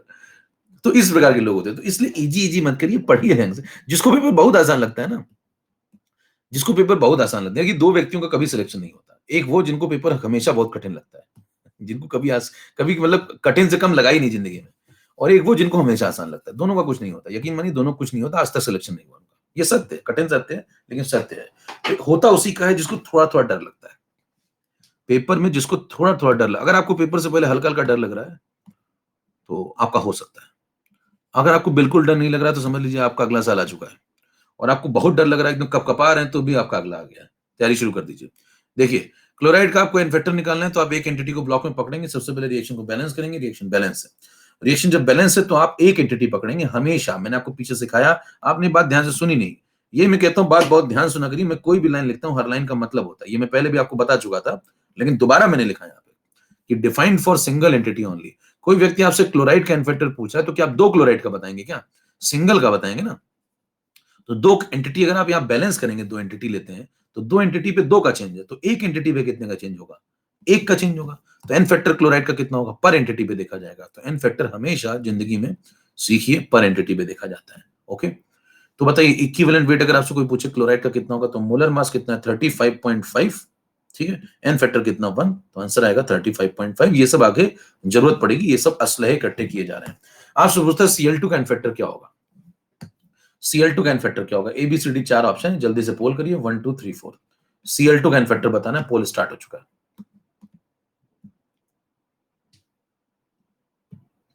चेक करिए कि आपका वाकई चलना स्टार्ट हुआ या अभी भी वही है? अभी वही। देखिए, मैंने कहा ना, व्यक्ति नहीं बदलता है। आइए फिर समझते हैं।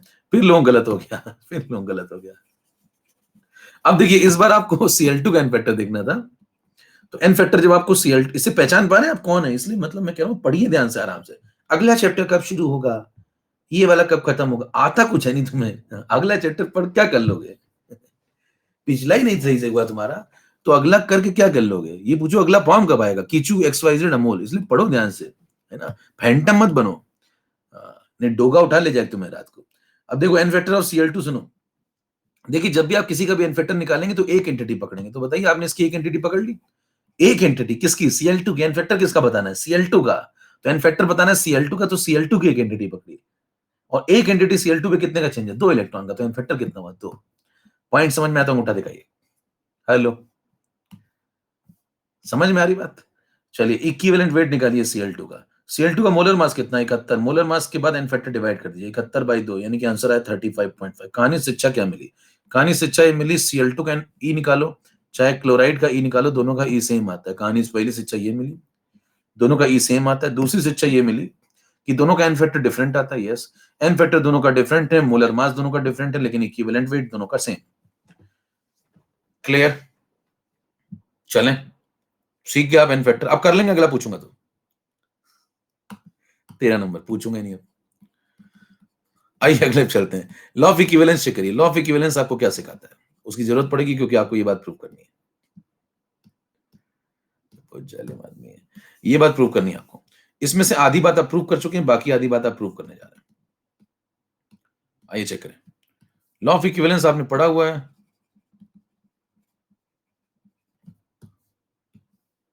कई बार, ठीक है। लॉ ऑफ इक्विवेलेंस हम लोगों ने क्या पढ़ा हुआ है, जितने ग्राम इक्विवेलेंट रिएक्टेंट के जाते हैं उतने ही ग्राम इक्विवेलेंट प्रोडक्ट के बनते हैं। यही लॉ ऑफ इक्विवेलेंस है। सिंपल लॉजिक में बात करें, जितने ग्राम इक्विवेलेंट रिएक्टेंट के जाएंगे उतने ही ग्राम इक्विवेलेंट प्रोडक्ट के बनेंगे। सिंपल लॉजिक है ना। तो ये समझे, आपसे कहता है मैंने एक रिएक्शन लिखी, 2Cl नेगेटिव गिव्स Cl2 और +2 इलेक्ट्रॉन। मेरे को चेक करना है इसमें लॉ ऑफ इक्विवेलेंस काम कर रहा है कि नहीं कर रहा। तो देखिए ये अपना रिएक्टेंट है, ये अपना प्रोडक्ट है, इन दोनों में जरा चेक करिए। मान लीजिए मैंने यहाँ पे इसके 2 मोल रिएक्ट करवाए, सपोज मैं 3 भी करा सकता हूँ, 4 भी करा सकता हूँ, रिएक्शन तो चेंज हो सकती है ना। यहाँ 4 कर लो तो यहाँ 2 हो जाएगा, यहाँ भी बदल जाएगा। भाई 2 से मल्टीप्लाई कर लो ना इसको, 3 से मल्टीप्लाई कर लो, आपकी इच्छा है, जितने मोल लेने उतने लीजिए। फॉर एग्जाम्पल मैंने यहाँ पे मान लीजिए 2 मोल ले लिए समझने के लिए, अगर, तो बताइए अगर मैंने इसके 2 मोल लिए तो फिर इसका 1 मोल बनेगा। यस, फिर इसका 1 मोल बनेगा, ठीक है। ये मोलर रेशियो है, ये मोलर रेशियो है, ये मोल कंसेप्ट चल रहा है, स्टोइकियोमेट्री। लॉ ऑफ इक्विवेलेंस क्या कहता है, ग्राम इक्विवेलेंट निकालो। ग्राम इक्विवेलेंट निकालने के कितने तरीके होते हैं, ये भी बता चुका हूं मैं आपको, 14 नंबर स्लाइड पर समझ लीजिए। बताइए नंबर ऑफ ग्राम इक्विवेलेंट निकालने के तरीके कितने होते हैं, ये मैं आपको पहले बता चुका हूं, फिर से मैं एक बार बता देता हूं, रिकॉल करा देता हूं। नंबर ऑफ ग्राम इक्विवेलेंट निकालने के 3 तरीके होते हैं, जल्दी सुन लीजिए। पहला, दूसरा, तीसरा। पहला जो तरीका होता है वो होता है given mass upon equivalent weight, given mass gram में लो अपॉन इक्विवेलेंट वेट कर दो।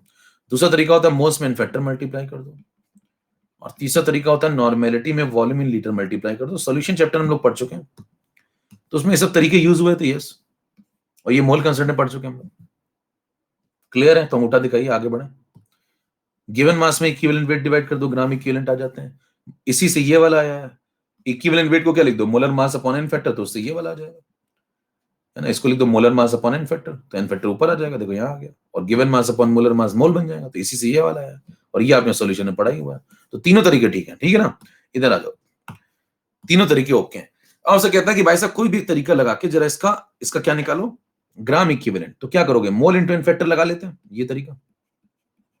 तो बताइए इसके कितने मोल है, इसके 2 मोल है, इसके 2 मोल है। इसका एन फैक्टर कितना है, इसका एन फैक्टर बताओ, Cl नेगेटिव का अभी पीछे निकाला हुआ आपने, तो मल्टीप्लाई कर दो, 2 mole into n factor, n factor अभी आपने पीछे निकाला हुआ 1।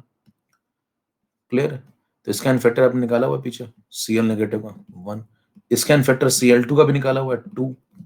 तो बताइए 2 मोल इंटू एन फैक्टर, ये क्या आगे बताओ, ग्राम इक्विवेलेंट।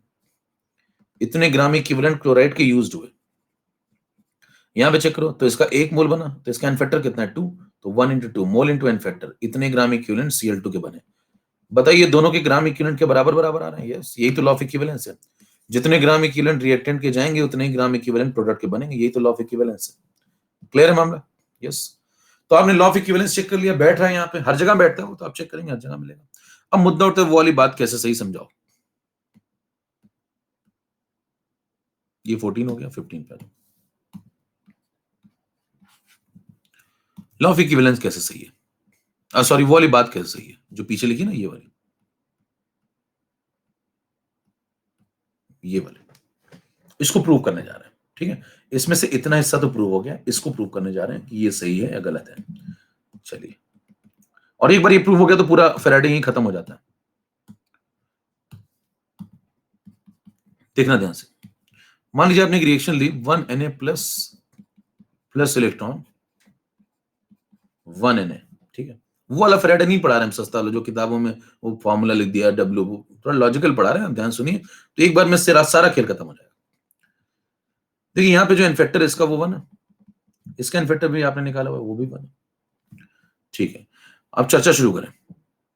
अगर मान लीजिए मैं एक एंटिटी लेता हूं, एंटिटी से शुरुआत कर रहा हूं, मोल कंसेप्ट बिल्कुल बेसिक कंसेप्ट से, एक एंटिटी लेता हूं Na+ की, तो बताइए यहां पे कितने इलेक्ट्रॉन की जरूरत पड़ेगी? एक इलेक्ट्रॉन की। तो यहां पे कितनी एंटिटी बनेगी Na की? तो आप कहेंगे एक एंटिटी, एक एंटिटी सोडियम बनेगा। अच्छा, अगर मैं दो एंटिटी लेता हूं यहीं पे, किसके दो एंटिटी लेता हूं? Na+ की, तो फिर कितने इलेक्ट्रॉन की जरूरत पड़ेगी? दो इलेक्ट्रॉन की। दो मोल नहीं बोल रहा हूं, दो एंटिटी। अभी एंटिटी पे चर्चा कर रहे हैं, समझ पा रहे हैं? एक एंटिटी ली इसकी, तो इसकी एक एंटिटी इलेक्ट्रॉन की चाहिए, तो फिर एक एंटिटी इसकी बनेगी। फिर अगर इसकी दो एंटिटी ली, तो इसकी भी दो इलेक्ट्रॉन चाहिए, तो इसकी भी दो एंटिटी बनेगी। तो अभी देखिए धीरे धीरे आगे बढ़ रहे हैं, एकदम से नहीं मोल पे कूद जाइए। फिर क्या हुआ, मजा आने लगा आपको? फिर आपने कहा साहब इसके बाद चल पड़ो, एक एंटिटी ली, दो एंटिटी ली, फिर 3 लो, 4 लो, 5 लो, 6 लो, 10 लो, 20 लो, 50 लो, Na ले लो, Na एंटिटी ले लो। और Na लेने का मतलब है कि यहां पे आपने इसका एक मोल ले लिया, ठीक है। ऐसे चलते चलते चलते चलते चलते मान लो मैं Na एंटिटी पे आ गया। अब मान लो मैंने Na एंटिटी ले ली, किसकी? Na+ की। अब बताओ जरा, यूनिटरी मेथड क्या कहता है? एक एंटिटी लेते हो तो एक इलेक्ट्रॉन चाहिए, तो Na एंटिटी लोगे तो कितने इलेक्ट्रॉन चाहिए? Na इलेक्ट्रॉन चाहिए। ये भी 1 2 3 करके Na तक पहुंच जाएगा, फिर ये भी 1 2 3 करके Na तक पहुंच जाएगा। क्लियर इतना? फिर आप थोड़ा और आगे बढ़ जाइए, बताइए कि यहाँ पे Na एंटिटी जो आपने ली है इसका मतलब क्या है? इसका मतलब 1 मोल, तो यहाँ पे 1 मोल Na+ है, तो यहाँ पे क्या है? 1 मोल इलेक्ट्रॉन की जरूरत पड़ेगी। तो यहाँ पे क्या बन रहा है? Na एंटिटी का मतलब 1 मोल सोडियम बनेगा। क्लियर है? क्लियर सारे पॉइंट? अब बताइए अगर एन फैक्टर मल्टीप्लाई कर दो इनका, यहाँ पे इसका एन फैक्टर मल्टीप्लाई कर दो, तो क्या लिखूंगा फिर? 1 मोल इंटू एन फैक्टर, ये आ गया इसके ग्राम इक्विवेलेंट। इतने ग्राम इक्विवेलेंट अगर आप सोडियम प्लस के यूज करते हैं, तो 1 मोल इलेक्ट्रॉन यहाँ पे यूज करना पड़ेगा। मतलब क्या भाई, अगर इतने मोल यूज करते हैं तो इतने ग्राम इक्विवेलेंट यूज करने पड़ेंगे, यानी कि यहाँ भी 1 मोल इलेक्ट्रॉन लगेगा। 1 मोल इलेक्ट्रॉन का मतलब क्या होता है? 1 फैराड। भाई 1 मोल इलेक्ट्रॉन का मतलब क्या होता है? 1 फैराड। पीछे पढ़ा था अभी आपने। तो बताइए यहाँ पे क्या कितने ग्राम इक्विवेलेंट बनेंगे? 1 into 1 mole into n factor, तो यहाँ पे 1 ग्राम इक्विवेलेंट बन जाएंगे। अब चेक करिए वो वाली बात क्या प्रूव होती जा रही है? क्या प्रूव हो गया? इतनी बात से साबित क्या हुआ? जितने ग्राम इक्विवेलेंट आप रिएक्टेंट के यहाँ पे यूज करते हैं, उतने ही ग्राम इक्विवेलेंट प्रोडक्ट के बनते हैं, लॉ ऑफ इक्विवेलेंस। और उतने ही फैराडे आपको सर्किट में चलाने पड़ते हैं, और उतने ही मोल इलेक्ट्रॉन आपको सर्किट में लगाने पड़ते हैं।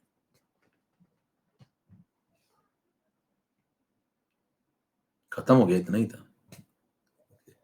ताली कब बजानी थी? देखिए 1 मोल इलेक्ट्रॉन 1 मोल इलेक्ट्रॉन अगर आप समझ में आ गया तो यही तो था। देखिए आपने सर्किट में कितने मोल इलेक्ट्रॉन चलाए? 1 मोल। तो कितने फैराडे चलाए? 1 फैराडे। तो सर्किट में कितने ग्राम इक्विवेलेंट यूज हुए? 1 ग्राम इक्विवेलेंट। और कितने ग्राम इक्विवेलेंट बने? 1 ग्राम इक्विवेलेंट। मतलब सर्किट में जितने मोल इलेक्ट्रॉन चलाते हैं उतने ही फैराडे चलते हैं, उतने ही ग्राम इक्विवेलेंट यूज होते हैं, उतने ही ग्राम इक्विवेलेंट बनते हैं। यही तो बोल रहा है, यही तो बोल रहा थे। सर्किट में जितने मोल इलेक्ट्रॉन चलाओगे उतने ही फैराडे चलेंगे, उतने ही ग्राम इक्विवेलेंट यूज होंगे, उतने ही ग्राम इक्विवेलेंट बनेंगे। यही तो बोल रहा है। तो अभी तक क्या ये बात साबित हो रही है? अभी तक तो साबित हो रही है ना, आगे होगी नहीं होगी पता नहीं, लेकिन अभी तक तो साबित हो रही है ना, कंफर्म। इस एग्जाम्पल पे तो सटीक बैठ रही है एकदम। यस। अब सवाल उठता है क्या सारे एग्जाम्पल पे चलेगी या फिर ये इसी एग्जाम्पल के लिए सही है? चर्चा करते हैं। मतलब ये कॉमन कंसेप्ट है क्या? तो उसके लिए आप 16 नंबर पे आ जाइए। एक और काम कर लेते हैं। मान लीजिए तो कहता है फिर से रिएक्शन उठा लो। अब देखना जरा, अब स्पीड थोड़ी बढ़ेगी। देखिए कंसेप्ट पहले मैंने क्या किया था, एक एंटिटी से सोचना स्टार्ट किया, एकदम बेसिक से आपको बता रहा हूं। पहले एक एंटिटी लो, फिर दो एंटिटी लो, एक इलेक्ट्रॉन, दो इलेक्ट्रॉन, फिर चलते चलते Na entity, Na electron, Na entity, फिर एक मोल, एक मोल, एक मोल, फिर यहां पे एक एक मोल से। अब यहां से उठा लो सवाल को। अब ये पीछे वाला कंसेप्ट एक बार बता दिया, बार बार नहीं बताएंगे। अब यहां से सवाल स्टार्ट करेंगे हम लोग डायरेक्ट। अगर मैं यहीं से स्टार्ट कर देता सवाल तो आपको ये सब पीछे वाली बातें कभी फील नहीं होती। इसलिए पहले मैंने यहां से शुरू किया, फिर मैं यहां तक पहुंचाया आपको मोल तक। अब मोल से ही शुरू करेंगे हर सवाल में। अब ध्यान दीजिए, अब क्या बोलेंगे, कहेंगे भाई साहब यहां पे सीधे लिखेंगे, अगर मैं इसका एक मोल ले लूं तो कहेंगे आप सीधे इसका एक मोल लेना पड़ेगा। एक मोल लोगे तो एक मोल लेना पड़ेगा, ध्यान दीजिए। एक मोल लोगे तो इसका एक मोल लेना पड़ेगा, इसकी एक एंटिटी लोगे तो इसकी एक एंटिटी लेनी पड़ेगी। फर्क समझ पा रहे हैं? तो इसका एक मोल बनेगा, यस। फिर बताइए अगर मैं यहीं पे सीधे कूद करके चला जाऊं, मैंने 2 मोल मान लो इसके ले लिए, सपोज मैंने 2 सेट लगा लिए, तो भाई अगर इसको 2 से मल्टीप्लाई कर दूं 2 मोल हो जाएंगे, तो यहां पे फिर 2 मोल लगेंगे, यूनिटरी मेथड। तो फिर यहां पे 2 मोल बनेंगे, किसके? सोडियम के। अब जरा बताइएगा ऐसा करने से कि यहाँ पे जो Na+ का, अगर मान लो मैं यहाँ 2 मोल ले लूं, यहाँ पे 2 मोल ले लूं इसके, तो क्या Na+ का इन्फेक्टर बदल जाएगा? क्या वो डबल हो जाएगा? Na+ का इन्फेक्टर डबल हो जाएगा क्या? नहीं। क्यों? क्योंकि वो सिंगल एंटिटी पे डिफाइन है। रीजन क्या है? रीजन क्या है? कि वो सिंगल एंटिटी पे डिफाइन है। इन्फेक्टर तो वही रहेगा जो पहले से तय हो चुका है। इसीलिए ये बात बहुत ध्यान से समझने वाली है। ये बात लोग सुनते तो हैं लेकिन समझते नहीं। Defined for single entity only. समझ में आ रही बात? सुनते तो हैं, सुनने और समझने में फर्क होता है। कई लोगों को एक ही लगता है, लेकिन सुनने समझने में फर्क होता है। उसी को समझदारी कहते हैं। आइए समझें। इसका इन्फेक्टर आज भी 1 है, इसका इन्फेक्टर आज भी 1 है, वो थोड़ी बदलेगा। इन्फेक्टर तो पर एंटिटी पे डिफाइन होता है। 50 मोल ले लो तब भी वही रहेगा। तो बताइए इसके मोल में इसका इन्फेक्टर मल्टीप्लाई कर दें 2 into 1, इसके मोल में इसका इन्फेक्टर मल्टीप्लाई कर दें 2 into 1, तो ये दोनों इसके ग्राम इक्विवेलेंट आ गए। इसके ग्राम इक्विवेलेंट इतने आ गए Na+ के यूज्ड, इतने ग्राम इक्विवेलेंट यहां फॉर्म्ड हो गए किसके? सोडियम के। और ये सब कब हुआ बताना? ये फॉर्म कब हुए, ये यूज्ड कब हुए? जब आपने 2 मोल इलेक्ट्रॉन चलाए। 2 मोल इलेक्ट्रॉन का मतलब 2 फैराड। देखिए कंक्लूजन फिर से वही आ रहा है। जितने सर्किट में आप जितने मोल इलेक्ट्रॉन चलाते हैं, सर्किट में उतने ही फैराडे चलते हैं, उतने ही ग्राम इक्विवेलेंट यहाँ पे यूज होते हैं, उतने ही ग्राम इक्विवेलेंट यहाँ फॉर्म होते हैं। अगर आप इन 4 बातों को देख पा रहे हो एक साथ, तो देखिए सही कनेक्शन फिर से मिल गया। चेक करिए, यानी कि ये 2 मोल इलेक्ट्रॉन पे भी सही बैठ रहा है। यानी कि ऐसा नहीं कि ये 1 मोल इलेक्ट्रॉन ही चलाना है, कुछ भी चलाइए आप 2 मोल इलेक्ट्रॉन चलाओ तो 2 फैराडे चलेंगे, 2 ग्राम इक्विवेलेंट यूज होंगे तो 2 ग्राम इक्विवेलेंट बनेंगे। आप यहाँ पे 3 मोल चला दो तो ये 3 फैराडे जाएंगे, तो 3 ग्राम इक्विवेलेंट 3 ग्राम, यहाँ 3 कर दो तो यहाँ 3 हो जाएगा, यहाँ 3 हो जाएगा, यहाँ 3 हो जाएगा। यहाँ x मोल इलेक्ट्रॉन चला लो, यहाँ x फैराडे हो जाएंगे, यहाँ x ग्राम इक्विवेलेंट हो जाएंगे, यहाँ x ग्राम इक्विवेलेंट हो जाएंगे। हमेशा सही है। समझ में आ रही बात? यही फैराडे के कानून है। अगर आप ध्यान से देखेंगे तो आगे चल के मैं प्रूव कर दूंगा कि यही फैराडे का कानून है। ये जो आपको नजर आ रहा है कनेक्शन, यही फैराडे का कानून। चलिए अगला पॉइंट, एक बार और इसको जरा साबित कर लेते हैं। 17 नंबर स्लाइड पे आइए फटाफट। मान लीजिए आपसे कहता है ये वाली रिएक्शन पे दिखाओ, कोई और रिएक्शन ले लो भैया, कोई भी रिएक्शन उठा लीजिए आप समझने के लिए। देखिए मान लीजिए आपने यहाँ पे 2 मोल लिए इसके, सपोज क्लोराइड के, कितने भी ले सकते हैं वो आपकी इच्छा है। तो यहाँ 1 मोल Cl2 बनेगा। ये जरूर समझना होगा कि अगर यहाँ 2 मोल लेंगे तो यहाँ 1 मोल बनेगा, ये कंफर्म बात है।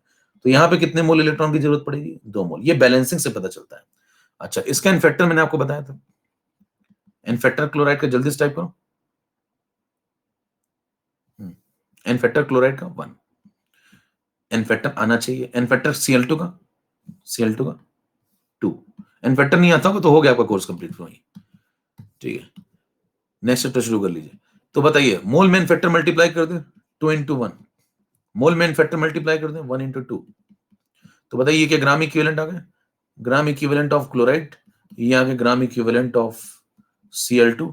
और बताइए कितने मोल इलेक्ट्रॉन की जरूरत पड़ी? 2 मोल। यानी कि कितने फैराडे की जरूरत पड़ी? 2 फैराडे। कंक्लूजन, सर्किट में जितने मोल इलेक्ट्रॉन चलाते हैं, सर्किट में उतने ही फैराडे यूज होते हैं, सर्किट में उतने ही ग्राम इक्विवेलेंट रिएक्टेंट के खत्म होंगे और उतने ही ग्राम इक्विवेलेंट प्रोडक्ट के बनेंगे। ये यूनिवर्सल ट्रूथ है, कभी गलत नहीं होता है। धरती का कोई भी सवाल आप उठा लीजिए, कोई भी सवाल, सब में चलेगा। सर्किट में जितने मोल इलेक्ट्रॉन आप चलाएंगे, सर्किट में उतने ही फैराडे चलते हैं और सर्किट में उतने ही ग्राम इक्विवेलेंट रिएक्टेंट और प्रोडक्ट के यूज और बनते हैं। ठीक, इसका मतलब ये चल रहा है, हर जगह चल रहा है ना। अब तक आपको पढ़ाई लिखाई से ये साबित हो चुका है कि ये बात बिल्कुल ठीक है। ये साबित हो चुका है कि ये बिल्कुल ठीक है। ये वाला भी साबित कर दिया मैंने। यानी कि ये पूरा कंसेप्ट ठीक, कितनों को समझ में आ गया? ये पूरा कंसेप्ट ठीक है, कहीं भी लगा सकते हैं, कहीं भी लगा सकते हैं। ठीक है, first law of Faraday.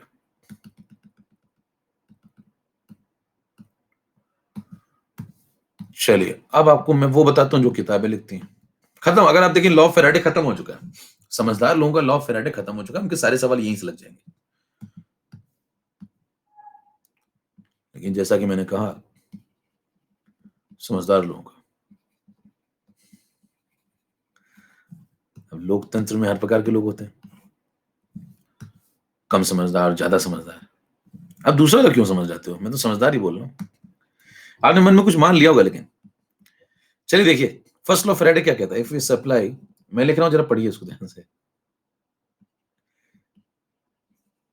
If we supply electric current, if you supply electric current through an electrolytic solution, परिभाषा देखो, through an electrolytic solution, then the mass deposited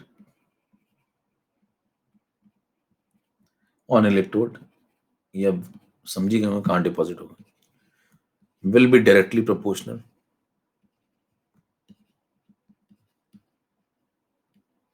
to the charge supplied from the battery. ये सब लिखने की जरूरत थोड़ी है, to the charge supplied. ठीक है, अब देखिए क्या कहना चाह रहा है, इनका कहना है सिंपल वे में अगर बात करें तो W प्रोपोर्शनल टू Q, है ना। ये कहते हैं कि जितना ज्यादा आप चार्ज सप्लाई करेंगे, जितना ज्यादा आप चार्ज सप्लाई करेंगे उतना मास ज्यादा डिपॉजिट होगा। इनका कहना है कि अगर आप इलेक्ट्रिक करंट पास करते हैं किसी इलेक्ट्रोलाइटिक सॉल्यूशन से, तो जो मास डिपॉजिटेड होता है, जो मास डिपॉजिटेड होता है वो डायरेक्टली प्रोपोर्शनल होता है चार्ज सप्लाइड के। यानी कि अगर आप चार्ज की सप्लाई को डबल कर देंगे तो मास डिपॉजिटेड भी डबल हो जाएगा। ठीक है, तो इनका सिंपल सा लॉजिक है कि अगर आप इसको डबल करते हैं तो ये भी डबल हो जाएगा, इसको 4 गुना करेंगे तो ये भी 4 गुना हो जाएगा, इसको आधा कर देंगे तो ये भी आधा हो जाएगा। तो मतलब कुल मिला के मुद्दा इनका ये है कि पूछा जाए ये क्यू क्या है, तो आप कहेंगे ये चार्ज सप्लाइड है। कौन सप्लाई करेगा? बैटरी। ये क्या है? ये कहेंगे मास डिपॉजिटेड है, तो mass deposited will be proportional to charge supplied. अब ये आदमी ये बोल के चला गया, लोगों ने सुन लिया, लोगों ने सवाल लगा लिया, इसको लिख लिया, खुशियां मनाई, है ना, घी के दिए जलाए। अब मुद्दा होता है ये सही है गलत बोल रहा है, क्या बोल के चला गया? कहने फैराडे ने बोला तो सही बोला होगा, फैराडे सबको। अगर यहीं पे सुनीता लिखा होता है, फर्स्ट लॉ सुनीता, तो फिर शक करते आप, विदेशी नाम देखते आप यकीन कर लेते हैं। कहने फैराडे लिखा बड़ा आदमी होगा, यहाँ लिख दो फर्स्ट लॉ ऑफ सुनीता, कहेंगे अरे चेक करूंगा। श्वेता लिख दो first law of Shweta, check करेंगे। विदेशी नाम बहुत जल्दी यकीन करते हैं, इसको चेक किया करिए, यकीन मत किया करिए इस पे भी, इसको चेक करिए ना, विदेशी नाम को भी चेक करिए। इतना भेदभाव क्यों? आइए समझते हैं क्या पता। देखिए बेवकूफी एक ऐसी चीज है जो हर जगह पाई जाती है। आप ये मत समझिए कि विदेशों में बेवकूफ नहीं होते हैं, होते हैं, हर जगह होते हैं। हर जगह बबीता डिंपल है, हर जगह, बस नाम बदल, कहीं पे उसका नाम होगा रोजरेफ, कैटी विंसेंट, वही डिंपल है, यहाँ की डिंपल वहां की कैटी विंसेंट, सब एक ही है। हर जगह होते हैं, बेवकूफी हर जगह पाई जाती है, यूनिवर्सल फैली हुई है, रैंडमनेस की तरह। ये देखें, अब देखिए 19 नंबर स्लाइड पे हम ये समझते हैं कि एक जो बोल रहा है फैराडे, इसको चेक करते हैं कि ये सच बोल रहा है गलत बोलता है, फैराडे कैसा आदमी है। तो आप कहेंगे भाई साहब मैं यकीन इतनी जल्दी इस पे करूंगा नहीं कि ये सही बोल रहा है, मैं तो चेक करूंगा। आपने कहा ये ले लिया आपने, एक लाइन में चेक हो जाएगा बिल्कुल, एक ही इसी स्लाइड में भी देखिए, check point.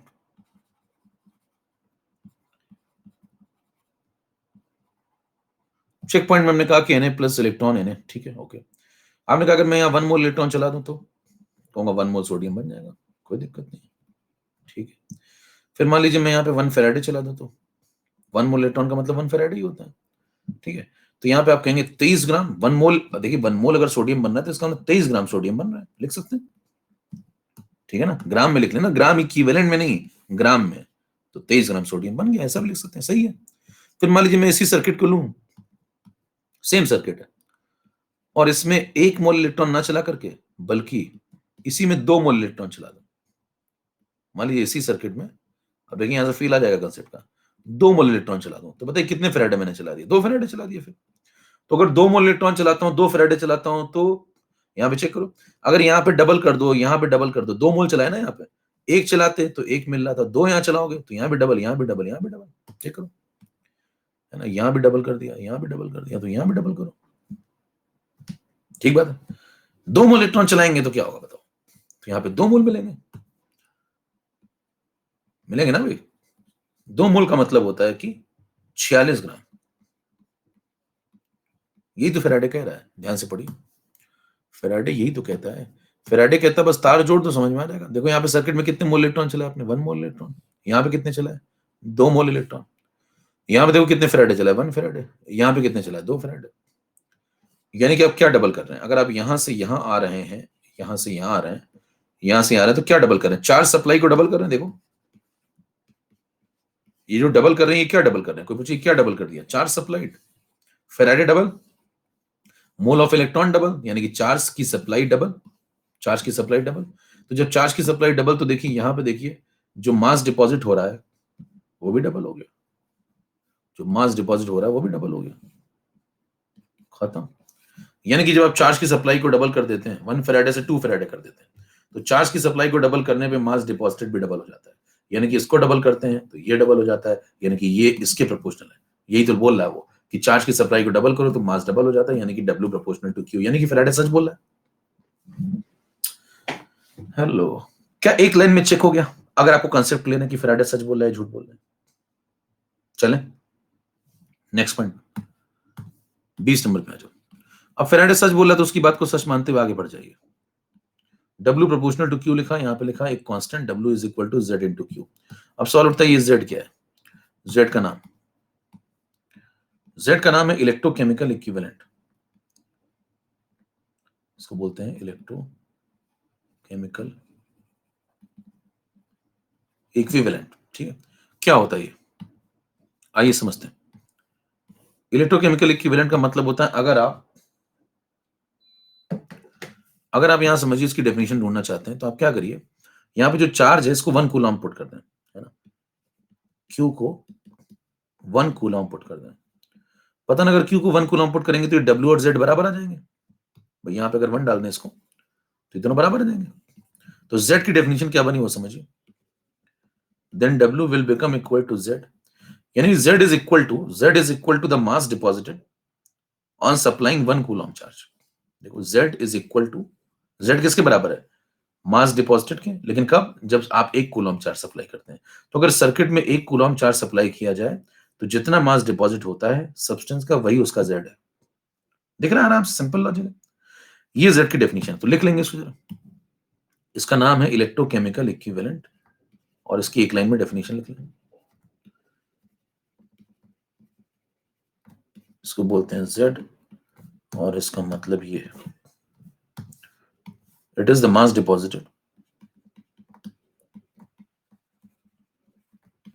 Equal to the mass deposited on supplying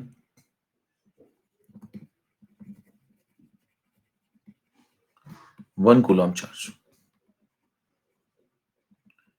clear है? ओके। अब इससे सवाल आता है इसकी वैल्यू निकालने में, ना पहला सवाल तो ये आता है इसकी वैल्यू निकालो। Z की वैल्यू ये लिखी जाती है E/96500। अब ये बता के लोग निकल लेते हैं, ठीक है ये वैल्यू हो गई, फिर ये क्या करें फॉर्मूला, फिर इस पे स्टार बना लो, चांद सितारों से भर दूंगा तेरा दामन। इतिहास पढ़ रहे हो क्या? कहते हो क्या लोग, ये हो गया ना, करें ये फॉर्मूला है, करें इसको यहाँ पुट कर दिया करो, खत्म हो जाएगा, यहाँ पुट कर देना आंसर आ जाएगा, खत्म। करें ये फॉर्मूला, इसको यूज कर लेना। कहां से आया? करें ये से मत पूछो, क्या तुम्हें मुझ पे यकीन नहीं है? फर्जी बातें। तो भैया Z ये आया कहां बताओ तो, लगा कैसे ये? इसको समझने के लिए फिर आपको दिमाग लगाना पड़ता है। देखिए वही बात है, कोर्स खत्म करना और समझने, चीजों को समझना, अंदर से फील करना, वो कहानी में अंतर है। उसी, अगर आप इसको खत्म करना चाहे तो मैं ये बताऊंगा नहीं आगे कुछ खत्म। 2 स्लाइड बच गई अपनी, है ना, सीधे कूद के पहुंच जाऊंगा फेराडे का। और उसके पहले मैं ये सब भी नहीं बताता आपको, ये सब कुछ नहीं बताता, ये सब कुछ सीधे यहीं शुरू करता, आता और सीधे कूद के शुरू करता, भाई ये सब गायब, कहता सीधे फेराडे पहला कानून लीजिए। लोग यहां से पढ़ाना शुरू करते हैं, ये लो भैया। लेकिन ये सब हो क्या रहा है ये समझने के लिए, ये कैसे सही है ये समझने के लिए पीछे वाली बातें आनी चाहिए आपको। तो फर्क है, आइए समझे। इस बात को प्रूव करने के लिए कि ये सही है कि गलत है, इसको साबित करने के लिए थोड़ा सा आपको समझना पड़ेगा। जैसे मैं कुछ बातें आपसे पूछ रहा हूं, बताना। नंबर 1 बात, 1 ग्राम इक्विवेलेंट कोई सब्सटेंस आप लेते हैं तो is equal to, fill in the blank, कितने कितने ग्राम सब्सटेंस के इक्वल होगा ये? यहां पे क्या बने? 4 ऑप्शन दे रहा हूं मैं।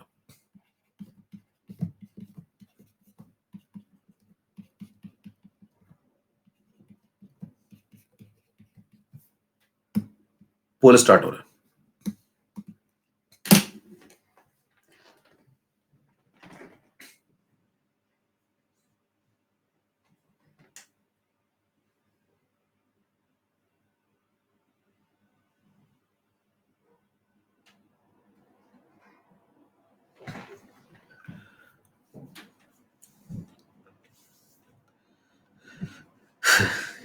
इजी हो गया।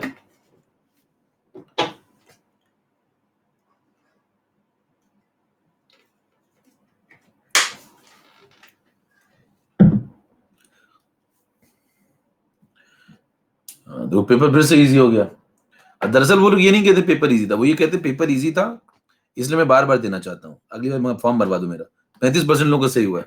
मोल एक्स वाई जेड मनीज। आइए समझे। आपको ये आता नहीं होगा तो आप जिंदगी में यही नहीं सीख पाओगे कभी। इसको रटते रह जाओगे, फिर ये रटोगे तो फैराडे का फर्स्ट लॉ भी रटोगे, फिर रटते रटते खत्म हो जाएगा मामला। इसे रटते रटते कट जाए रास्ते, जिंदगी पैदल चलती रहे। आइए समझे। तो यहां पे मुद्दा ये कि कैसे निकालें इसको। देखिए नंबर ऑफ ग्राम इक्विवेलेंट का तरीका मैंने आपको बताया था। नंबर ऑफ ग्राम इक्विवेलेंट निकालने के पीछे मैंने आपको 3 तरीका मैं बता सब चुका हूं। सॉल्यूशन में बता चुका हूं, इधर भी बता चुका हूं, मतलब कई बार मोल में बता चुका हूं। नंबर ऑफ ग्राम इक्विवेलेंट निकालने के, नंबर ऑफ ग्राम इक्विवेलेंट निकालने के ये 3 तरीके होते हैं। ये तरीका उठा लो समझने के लिए। इधर बताइए गिवन मास, आपने लिखा है यहाँ पे गिवन मास इन ग्राम अपॉन इक्विवेलेंट वेट, ये है ना भाई। अब आप चाहते हैं कि नंबर ऑफ ग्राम इक्विवेलेंट 1 बन जाए। देखो नंबर ऑफ ग्राम इक्विवेलेंट आप चाहते हैं 1 बन जाए, 1 है ना। 1 कब बनेगा बताओ, ये 1 कब बनेगा, जब आप इस गिवन मास को इससे कटवा देंगे, तभी ये कटेगा, तभी तो 1 बनेगा ना। यहाँ 1 कब आएगा, जब ये कैंसिल होगा। ये कैंसिल कब होगा, जब गिवन मास को कितना पुट करोगे, ई ग्राम, जहां पे ई क्या है उसका इक्विवेलेंट वेट। अगर यहाँ पे पुट कर दूं मैं ई ग्राम, तो ई से ई कट जाएगा और ये 1 बन जाएगा। यही तो पूछा जा रहा है। ध्यान दीजिए, अगर आप कहते हैं कि मैं गिवन मास की वैल्यू को ई ग्राम पुट कर दूं इक्विवेलेंट वेट के बराबर, देन ये कैंसिल हो जाएंगे दोनों। देन ग्राम इक्विवेलेंट्स कितने आ जाएंगे, 1। यानी कि 1 ग्राम इक्विवेलेंट किसके बराबर होता है, ई ग्राम सब्सटेंस के बराबर होता है। तो आपको यहाँ क्या फिल करना चाहिए, ई ग्राम सब्सटेंस। पॉइंट समझ में आया। जैसे उदाहरण के तौर पे कोई व्यक्ति आपके लिए 1 ग्राम इक्विवेलेंट सोडियम लेकर के आया, ठीक है। कोई आदमी आपके लिए 1 ग्राम इक्विवेलेंट मान लीजिए कैल्शियम लेकर के आया, ठीक है। तो आपके लिए वो कितने ग्राम सोडियम और कितने ग्राम कैल्शियम लेकर के आया, टाइप करिए पोल में, चैट में टाइप करिए फटाफट। पहले वाले में कितना लिखेंगे, इसका ई लिखेंगे, इसका ई कितना होता है 23। दूसरे वाले में क्या टाइप करेंगे, 40 नहीं टाइप करेंगे, इसका ई टाइप करेंगे। ई कितना होता है इसका 20, 40/2। समझ में आ रहा है मामला। हेलो, ये दोनों पॉइंट क्लियर। तो ई टाइप करेंगे यहाँ पे, इसका ई 30 होता है, 23 होता है। 23/1 इसका 40/2, इन फैक्टर 2 होता है इसका। 40/2 मतलब 20। समझ में आई बात, क्लियर। तो उठा देखा, जल्दी से आगे बढ़ा चले। ओके, नेक्स्ट पॉइंट पे। तो एक पॉइंट आपको ये समझ में आया इंपॉर्टेंट, ये जानना जरूरी था। दूसरा पॉइंट आपको क्या जानना जरूरी था, वो प्रूव करने के लिए इतनी बातें आपको पता होनी चाहिए। ध्यान सुनिए, है ना। दूसरा पॉइंट आपको क्या जानना जरूरी है कि जब मैं 1 ग्राम इक्विवेलेंट, अगर मान लीजिए मैं आपसे कहता हूं 1 ग्राम इक्विवेलेंट कोई सब्सटेंस मैंने लिया, ठीक है, तो कितने फेराडे उस सर्किट में फ्लो करेंगे। अब कितने फेराडे सर्किट में फ्लो करेंगे, तो अभी आपने पीछे पढ़ा है, प्रूफ भी किया हुआ है कि जितने ग्राम इक्विवेलेंट सब्सटेंस आपको बनाने हैं उतने ही फेराडे लगते हैं। अगर 2 ग्राम इक्विवेलेंट बनाने 2 फेराडे लगेंगे, 3 ग्राम इक्विवेलेंट बनाने हैं तो 3 फेराडे लगेंगे, x ग्राम इक्विवेलेंट बनाने हैं तो x फेराडे लगेंगे। पढ़ा है पीछे भी। तो क्या मैं ये पॉइंट लिख सकता हूं पीछे समझी हुई बात से, ये सब बातें मैंने पीछे पढ़ी हुई है, ये प्रूव्ड है, बात बिल्कुल ठीक है। और अगर ये बिल्कुल ठीक है तो इसको मैं रेफरेंस मान के आगे कुछ सोच सकता हूं, यस। इसको मैंने फिक्स कर दिया, बिल्कुल ठीक बात है, टिक लगा दिया इस पे, तो क्रॉस चेक है।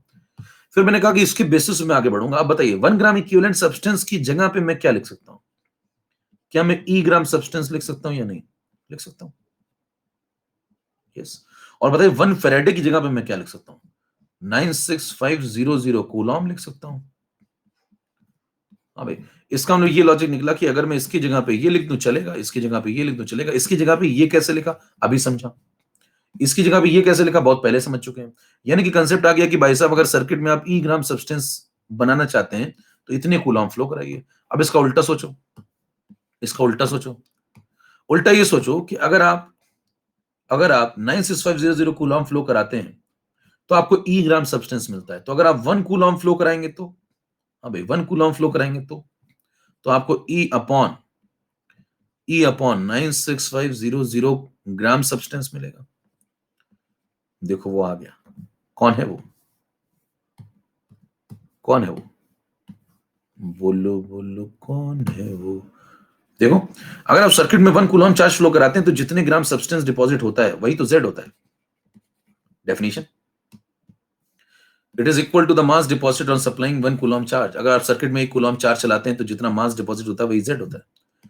तो देखो वो आ गया, 1 कूलम चार्ज अगर आपने सप्लाई किया तो इतना मास डिपॉजिट हुआ ग्राम में, तो यही तो Z है। तो ये आ चुका है Z, और अगर ये Z आ चुका तो यहां से प्रूव हो जाता है कि Z की वैल्यू कुछ और नहीं बल्कि E अपॉन 96500 कूलम, 96500 ग्राम। समझ में आ रही बात? ये कितनों को बात समझ में आई? कितनों की बात समझ में आ गई? तो ये बात प्रूव की जाती है लॉजिक से। उसके लिए आपको पहले ये समझ में आना चाहिए, ये लाइन क्लियर होनी चाहिए। ये लाइन ही नहीं क्लियर होती लोगों को जिंदगी में, यही नहीं क्लियर होती। फैराडे फैराडे करते रहते हैं बैठ के, हाय फैराडे हाय फैराडे। ठीक है, ये क्लियर ही नहीं होगा तो आप ये सब समझ ही नहीं पाओगे। और ये क्लियर होने के बाद आपको ये भी तो क्लियर होना चाहिए। देखिए एक लाइन आपको, ये बहुत इंपॉर्टेंट है, ये दिमाग में सेट होनी चाहिए, बहुत इंपॉर्टेंट, बहुत जगह यूज होगी। मूल कंसेप्ट बहुत जगह चलता है, और ये मामला बहुत इंपॉर्टेंट है ऊपर जो लिखा गया। ये दो मामले मिला तो आप यहां तक पहुंच जाते हैं, यहां से खत्म। अब उसका तो होता है कि इस पे सवाल क्या है, ये तुरंत बिना रुके ताबड़तोड़ बैटिंग चल रही है, देख लीजिए ताबड़तोड़ एकदम। जब से आया हूं तब से जीने नहीं दे रहा हूं। एक करें KMNO4 के, अरे भैया पढ़ाएंगे, रेडॉक्स भी फॉर ना, करें KMNO4 कैन फैक्टर बता दो। अलग अलग मीडियम में अलग अलग होता है, बताएंगे जब पढ़ लेना। रेडॉक्स पढ़ोगे तो सब आज ही पढ़ लोगे। कह रहे आज मेरा सब्सक्रिप्शन खत्म हो रहा है, क्या तुम मुझे पूरी केमिस्ट्री आज पढ़ा सकते हो रात तक? नहीं नहीं बढ़ा नहीं पढ़ा सकते। कहीं तो इसलिए तड़कते रहते हैं कि सब्सक्रिप्शन खत्म हो रहा है तो आज ही पढ़ना उनको सब कुछ, एक ही दिन में सारा खाना खाना चाहते हैं। पेट फट जाएगा भैया। करे कल मेरा व्रत है ना, तो आज ही पूरा खा जाऊं क्या? ऐसा नहीं होता है, थोड़ा आपको संभाल के खाइए। आइए समझे, Z की वैल्यू आ चुकी मेरे दोस्त। इतनी मेहनत करने के बाद ये आता है फॉर्मूला, ये जिसे लोग सीधे रटा देते हैं कि आप ये याद कर लिए, learn by heart. 3 times morning, 4 times evening, triple star, must remember. ठीक है, तो मुद्दा ये उठता है कि ये फॉर्मूला कहीं कंसेप्ट से आया है, रटा नहीं गया, लॉजिकल है सब कुछ। अब देखिए समझिए थोड़ा ध्यान से, इस पे क्वेश्चन क्या आएगा। क्वेश्चन इस प्रकार आ चुका है, टेस्ट सीरीज में मिल जाएगा आपको, हर जगह कई जगह आ चुका है question. Cu+2 2 electron gives Cu। ठीक है, आपसे पूछेगा find out the electrochemical equivalent.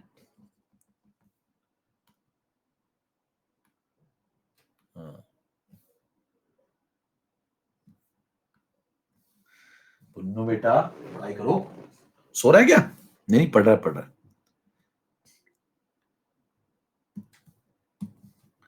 Find out the electrochemical equivalent. आजकल फ्री क्लास में भी जाता है वो, तो इसलिए थक जाता है थोड़ा। अब तो बंद कराएंगे उसको, कहेंगे तुम केवल प्लस पढ़ा करो। देखिए ये आपसे सवाल पूछा, 4 ऑप्शन आपके पास, ऑब्जेक्टिव सवाल। लो भाई 4 ऑप्शन। पहला 63.5/2, दूसरा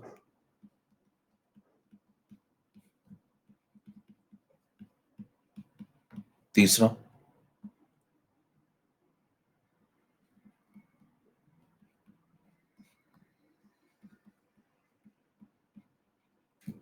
4था। स्टार्ट। रेडी? पोल शुरू करें।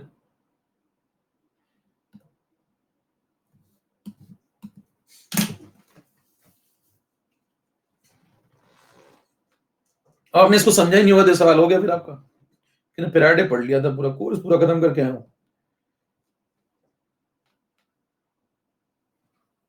सवाल को नहीं लगता है तो ऐसा खत्म करने से क्या फायदा है? काम ऐसा करिए जिंदगी में कि दोबारा ना करना पड़े। समझ पा रहे हैं? फिर कुछ नया करेंगे ना, एक ही काम कितनी साल करोगे, बार बार बार बार वही सब। फिर फैराडे आ गया, एक बार समझ लो फैराडे खत्म हो गया, कुछ और पढ़ो, उसके बाद जिंदगी बहुत बड़ी। अमोल XYZ मनीषा XYZ, क्या बात, ये सही नाम है यार। अननोन नाम है, वेरिएबल नाम। कह रहे मेरा नाम वेरिएबल है, मायावी हूं मैं। आइए समझे। अब देखिए सॉल्यूशन क्या है। सॉल्यूशन ये, पहली बात तो भैया इसका कई कितने परसेंट लोगों का सही हुआ था जरा बताना एक बार, देखा नहीं मैंने। कितने 80%, ठीक है, चलो फिर भी ठीक है, स्थिति काबू में है। देखिए पहली चीज तो इलेक्ट्रोकेमिकल इक्विवेलेंट ये पढ़ते ही लोग पगला जाते हैं, कहते हैं इक्विवेलेंट वेट पूछा है, तो भैया इक्विवेलेंट वेट नहीं पूछा है, कहीं तो इक्विवेलेंट कहते हैं, मोल कंसेप्ट सवाल आ गया, लो इक्विवेलेंट वेट निकाल के इक्विवेलेंट देखते पगला जाते हैं, कहते हैं इक्विवेलेंट वेट, कहते हैं तो ऑप्शन मिल गया मोलर मास एंड फैक्टर, टिक करके भाग आए, ये नहीं है भैया, ये पूछा है E अपॉन 96500, ये आंसर है, समझ में आ रही बात? तो आंसर हो जाएगा Z is equal to E upon Z of copper is equal to E of copper upon 96500। अब सवाल उठता है E क्या होता है? E होता है molar mass upon n factor. Molar mass copper का कितना है? 63.5 डिवाइड बाय एन फैक्टर निकालने के लिए फिर से आपको एन फैक्टर आना चाहिए, यानी कि कॉपर की एक एंटिटी पे कितने इलेक्ट्रॉन का लेन देन हुआ है? 2 का, तो इसका एन फैक्टर कितना है? 2। समझ में आ रही बात? तो इसलिए पुराना जो पढ़ा है वो भी आना चाहिए एन फैक्टर, तब जाके ये सवाल लगेगा। ये आंसर है, तो सही जवाब ये है। क्लियर है मामला? नेक्स्ट चले। कई लोगों को ये लग रहा होगा नहीं सही जवाब, कर यहां भी तो ये सॉल्व कर लो तो ये आ गया, तो यहाँ बाई टू भी तो है, करे ये तो मैंने सोचा ही नहीं था, सोचा करो ना। 24 नंबर पे आओ, कि वहां मैं क्या सोचने के लिए आदमी ले जाऊं पेपर में? देखो W is equal to Z into q आ चुका। अभी तक जो आपने पढ़ा फेराडे के लॉ में, ये सब तो साइड में आगे बातें, अभी तक मैं आपको ये एक्सप्लेन कर रहा था, ये पूरा कंसेप्ट समझा दिया इसके अंदर घुस के। तो कहानी यहां शुरू हुई थी, देखिए फिर से वापस आ जाइए, आप भूल गए होंगे थोड़ा। कहानी यहां शुरू हुई थी, ये मैंने प्रूव किया, मैंने ये प्रूव किया इस एग्जांपल से, फिर मैं आगे बढ़ गया, W is equal to Z into Q लिखा, फिर मैंने Z की वैल्यू तलाशनी स्टार्ट करी और Z की वैल्यू ये आ गई। ये आपने रटा नहीं है, इसको आपने समझ लिया, इस पर आपने सवाल लगा लिया। कहानी को यहां से आगे कंटिन्यू करते हैं, W is equal to Z into Q से आगे कंटिन्यू करिए, अगली स्लाइड में Z की वैल्यू आ चुकी है, काफी मेहनत के बाद E अपॉन 96500, इसको यहाँ पुट कर दो, जैसे पुट करोगे तो ये बन जाएगा W is equal to E upon 96500। अगर आप एक बैटरी लेते हैं यहाँ पे V वोल्ट की और इससे आप Q कूलॉम चार्ज फ्लो करते हैं, तो मान लीजिए आपने I एम्पियर की करंट निकाली यहाँ पे, तो अगर आपने I एम्पियर की करंट निकाली यहाँ से और T सेकंड तक फ्लो कराई, तो बताइए Q इज इक्वल टू क्या लगाएंगे आप? I इंटू टी, जहां पे I किस में होगा? एम्पियर में, टाइम किस में होगा? सेकंड में, और चार्ज किस में होगा? कूलॉम में, ठीक है। और अगर वोल्ट, अब पोटेंशियल डिफरेंस निकालना होगा तो वो वोल्ट में होगा, यूनिट समझ में आ रहा है? अगर वर्क डन निकालना होगा तो जूल में होगा, हेलो, अगर आर लगाना होगा तो जूल वाला लगाना होगा, जूल पर मोल पर केल्विन, यूनिट समझ पा रहे हैं क्या? तो सब खोल डाला। देखिए आपको जो कंसेप्ट लगाने होते हैं, क्यू कूलॉम में, आई करंट एम्पियर में, टाइम सेकंड में, पोटेंशियल डिफरेंस वोल्ट में, है ना? पोटेंशियल डिफरेंस आपको वोल्ट में लगाना होता है, पोटेंशियल डिफरेंस जब आप वोल्ट में लेंगे तो जो वर्क डन होगा वो जूल में लगेगा, जो डेल्टा जी होगा वो जूल में आएगा, तो जो आर आप यूज करेंगे वो जूल पर मोल पर केल्विन का लगाएंगे। ये पूरा खेल क्लियर साइड में, ठीक है। लौट आइए, ये लगा दिया आपने, क्यू की जगह क्या लिख सकते हैं फिर यहाँ पे? आई इंटू टी, तो क्यू की जगह लिख दिया मैंने आई इंटू टी, साइड में आप बातें समझ ही चुके हैं, और ये जेड की वैल्यू हो गई, तो ये सॉल्व होकर क्या गया? W is equal to E into I into T upon 96500, ये फॉर्मूला है। इसको भी लोग लर्न बाय हार्ट कर लेते हैं, 3 टाइम्स मॉर्निंग 4 टाइम्स इवनिंग। आया कहां से?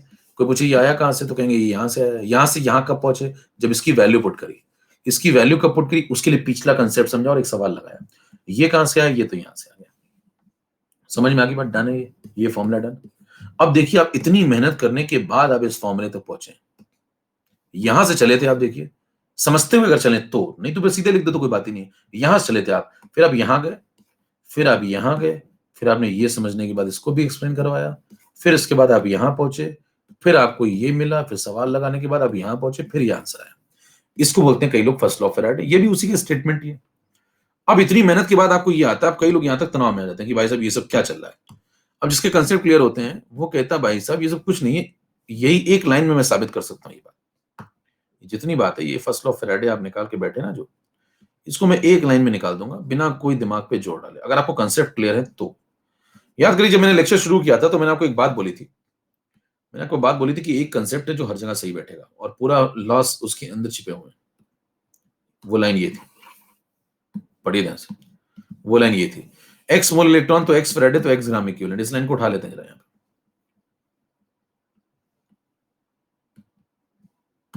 लिख लेते हैं। प्रूव हो चुकी ये लाइन, मैंने प्रूव भी किया, ऐसा नहीं कि बस लिखवा दिया, ये प्रूव करी हुई है काफी अच्छे से। एक्स मोल इलेक्ट्रॉन तो एक्स फैराडे तो एक्स ग्राम इक्विवेलेंट, बिल्कुल सही बात है, प्रूव हो चुकी है बात है। और अगर ये बात प्रूव हो चुकी तो इसका मैं फायदा उठाऊंगा इस बार। ये क्रॉस चेक्ड, यूज कर सकते हैं डायरेक्ट। अब सुनिए ध्यान से, मान लीजिए आपसे कहता है कि जितने, अब इसमें से दो बातों को उठा लीजिए, जितने ग्राम इक्विवेलेंट, अगर मैं ऐसा बोलूं कि जितने ग्राम इक्विवेलेंट बनेंगे, है ना, उतने ही फैराडे यूज होंगे, तो सही बात है। हेलो, किसी भी सर्किट में जितने ग्राम इक्विवेलेंट बनेंगे किसी के भी प्रोडक्ट के, उतने ही फैराडे सर्किट में देने पड़ेंगे, सही बात है।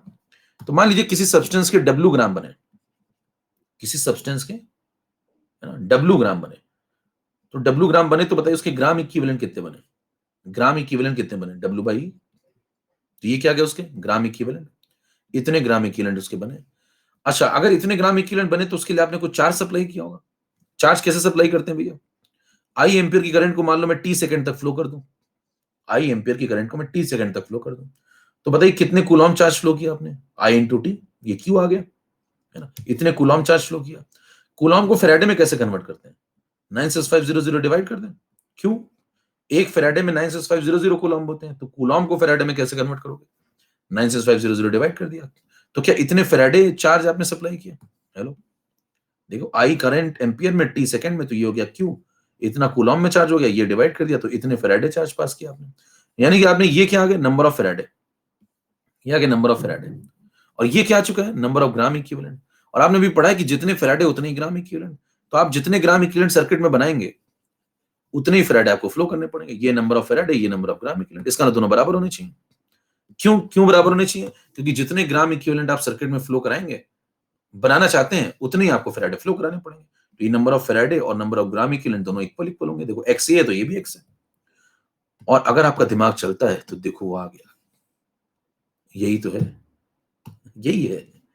अब लोग क्या करते हैं, इसी को पढ़ने के लिए पता नहीं क्या क्या करते हैं। देखिए ई को उधर भेज दीजिए, इस ई को उधर भेज दो, देखो वो आ गया, कौन है वो, फर्स्ट लॉ ऑफ फैराडे। कोई फॉर्मूला नहीं रटना है, स्मूथ तरीके से विद कंसेप्ट आया है, ये फर्स्ट लॉ ऑफ फैराडे। लेकिन ऐसे फर्स्ट लॉ ऑफ फैराडे को समझने के लिए समझ होनी चाहिए, वो तो बहुत लोग समझा लेंगे आपको दुनिया में, ये समझने के लिए आपको कंसेप्ट खुद क्लियर होने चाहिए। तो मैंने देखी यहाँ पे एक लाइन पकड़ी और इससे मैंने ये लिखा, ये नंबर ऑफ ग्राम इक्विवेलेंट, ये नंबर ऑफ फैराडे, दोनों को इक्वल कर दिया, अगली लाइन में खत्म हो गया। कोई मुझसे पूछेगा सवाल लगाओ, मैं कहूंगा इसको क्यों रटूं मैं तो इससे सवाल लगाऊंगा ना, सारे सवाल इससे लग जाते हैं। मैं कहूंगा जितने ग्राम इक्विवेलेंट उतने ही फैराडे, खत्म। क्या इससे सवाल नहीं लगे, इससे लग रहा तो क्या इससे नहीं लगेगा, यही तो ये है, यही तो ये है, इससे भी तो लगेगा ना, तो मैं तो इसी सवाल लगा लूंगा ना, यानी कि मैं इसी सवाल लगा लूंगा, मैं कुछ याद ही नहीं रखता हूं, मैं इसी सवाल लगा खत्म कर दूंगा, सारे सवाल दुनिया के इससे लग जाएंगे फसलों के। हेलो, मौज आ गई तो थोड़ी,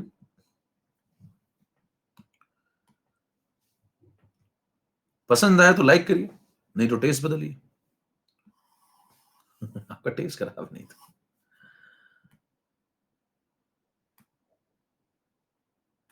ठीक है। चलिए भाई, मजा आया आपको, इतना कंसेप्ट में पूरा क्लियर हो गया। एक बार जरा चैट में खोल देता हूँ, चैट के सागर को खोल देता हूँ एक बार।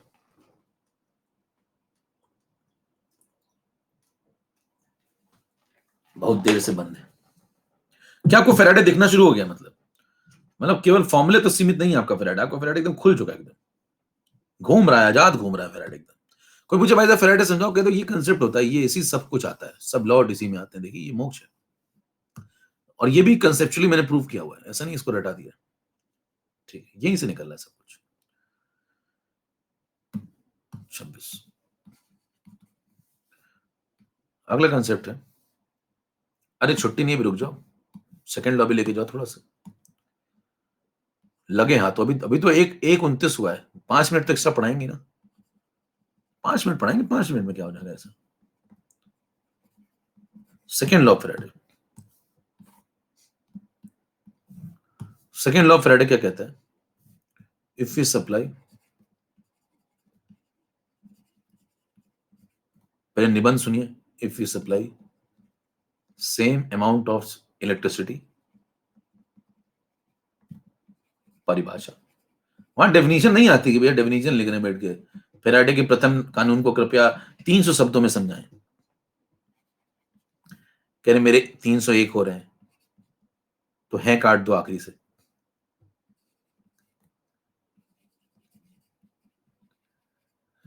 कोई कह रहा है मेरे 100 ही हो रहे हैं, कह रहे उसी को 2 बार लिख दो, 3 बार लिख दो।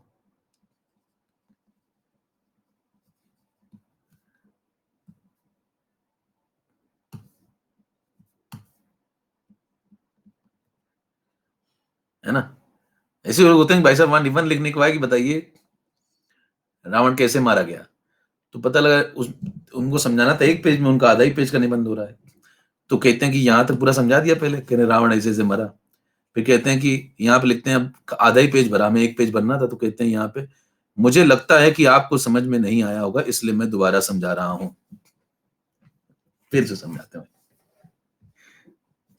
तो ऐसे लोग होते हैं देखिए।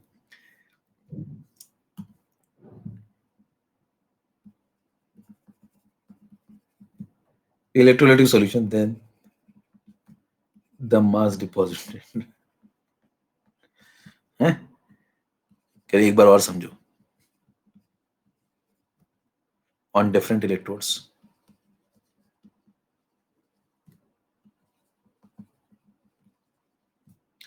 will be directly proportional। अब इतनी बड़ी डेफिनेशन देखो, जानलेवा डेफिनेशन एकदम खत्म ही नहीं हो रही है, और कुछ नहीं, एक कंसेप्ट समझाऊंगा भी खत्म हो जाएगा। टू देयर रिस्पेक्टिव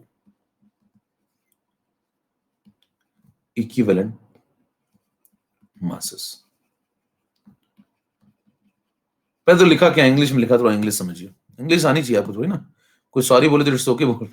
देखो, if we supply same amount of electricity, है ना, जरूरत पड़ती, तो अगर आप same amount of electricity pass करते हैं 2 डिफरेंट इलेक्ट्रोड्स में, 2 डिफरेंट इलेक्ट्रोलिटिक सॉल्यूशन मान लीजिए, अलग अलग 2 जगह, ठीक है, तो जो मास डिपॉजिट होता है, तो जो मास डिपॉजिट होता है डिफरेंट अलग अलग इलेक्ट्रोड्स पे, वो डायरेक्टली प्रोपोर्शनल होता है किसके, इक्विवेलेंट मास के। अच्छा, इसका मतलब क्या समझा जाए कि अगर मैं 2 अलग अलग सॉल्यूशन लेता हूं, एक NaCl का, एक MgCl2 का, जरा एक सवाल पूछ रहा हूं आपसे, बताइएगा, एक NaCl ले लिया, एक MgCl2 ले लिया, ठीक है, दोनों को सेम अमाउंट ऑफ इलेक्ट्रिसिटी दे दी, तो जो मास डिपॉजिट होगा दोनों जगह, सोडियम का और मैग्नीशियम का, मान लो एक जगह सोडियम का, एक जगह मैग्नीशियम का, क्या वो दोनों मास बराबर डिपॉजिट होंगे?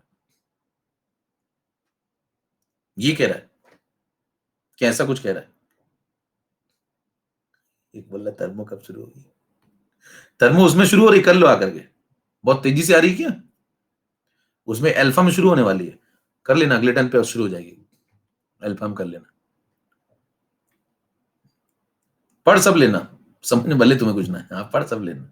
कहते थोड़ी सी, कहते वहां क्या क्या पढ़ के आए हो, कहते थोड़ी सी थर्मो भी जानता हूँ, थोड़ी इलेक्ट्रो भी जानता हूँ, थोड़ा मोल भी जानता हूँ, पूरा कुछ नहीं जानता हूँ, थोड़ा थोड़ा सब जानता हूँ। क्या मैं, मेरे को फॉर्म मिलेगा क्या? हाँ लीजिए, 4 साल का लीजिए, ऐसा क्या, थोड़ा थोड़ा सब जानते हैं। ये थोड़ा थोड़ा जानने वाली जनरेशन बड़ी खतरनाक होती है गुरु, इसको पूरा कुछ नहीं पता होता जिंदगी में। कह रहे थोड़ी ऑर्गेनिक भी पढ़ा लेता हूँ, थोड़ी इनऑर्गेनिक पढ़ लेता हूँ, थोड़ी फिजिकल भी जानता हूँ, थोड़ा बायो पढ़ा दूंगा, थोड़ा हल्की इसके फिजिक्स भी जानता हूँ, पूरा कुछ नहीं आता है, पूरा एक पकड़ो, पूरा पकड़ो, मतलब उसकी जान निकाल दो, समझ पा रहे हैं? तो एक व्यक्ति अगर आपको सब कुछ पढ़ाया जा रहा है, सब कुछ पढ़ाया जा रहा है, इसका मतलब, या एक व्यक्ति सब एकदम फटाफट फटाफट पढ़ता भागता जा रहा है, तो मतलब बात परफेक्शन नहीं आएगा उसमें। आइए समझे, परफेक्शन के लिए काम करिए।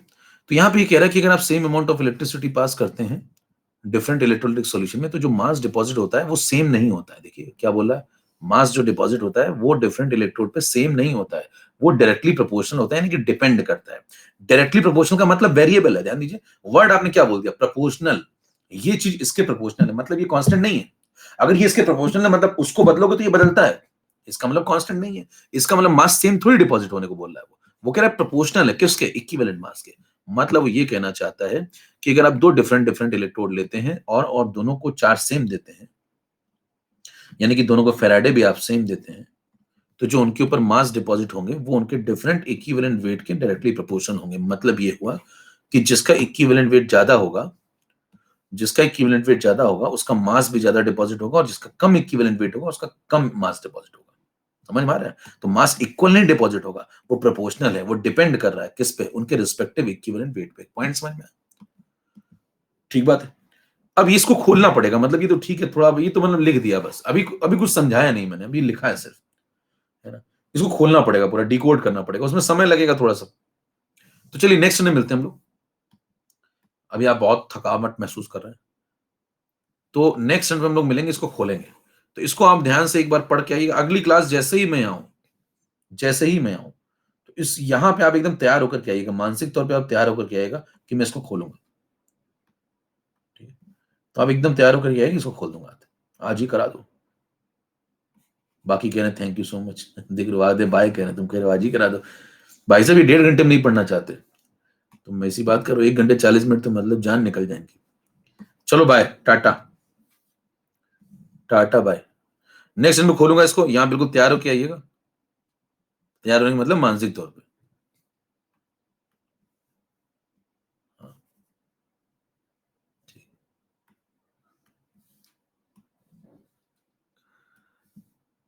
अगले टर्न पे अल्फा में शुरू होने वाला भैया थर्मो 16 तारीख से। आगामी 16 तारीख से सूचित हो सभी को, अल्फा और बैच में थर्मो का पहला लेक्चर स्टार्ट होने वाला है। और थर्मो जिन्होंने मुझसे 11th में थोड़ी बहुत पढ़ी होगी, अगर आप में से किसी ने, अभी एटॉमिक नहीं शुरू हुआ भैया, पूछ रहा कोई, तो उसको एहसास हो गया होगा किस लेवल की थर्मो पढ़ाई जा रही है। तो अल्फा में शुरू होने वाला है, फिर उसके बाद आप में भी शुरू हो जाएगा। आप में अभी खत्म ही होने वाला है। देखिए इलेक्ट्रोड ये वाला खत्म हो गया पोर्शन, और इसके बाद बस थोड़े बहुत सवाल बचते हैं, और एक दो primary battery, secondary battery corrosion, अगर आप वो पढ़ना चाहें तो वो पढ़ा के बस खत्म। ठीक है, पूरी तरीके से खत्म, मतलब फिर आपको कोई किताब नहीं उठानी, कुछ नहीं उठाना है। जो मैं चैप्टर खत्म करता जा रहा हूं, जो भी चैप्टर मैं खत्म करता जा रहा हूं, ठीक है, एकदम वो अंत है, उसके आगे पीछे आपको कुछ नहीं पढ़ना है, मतलब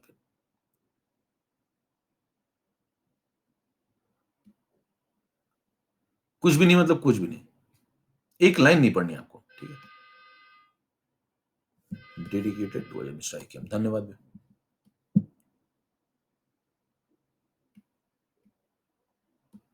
मायूस लग रहे, कहाँ भैया, ठीक है।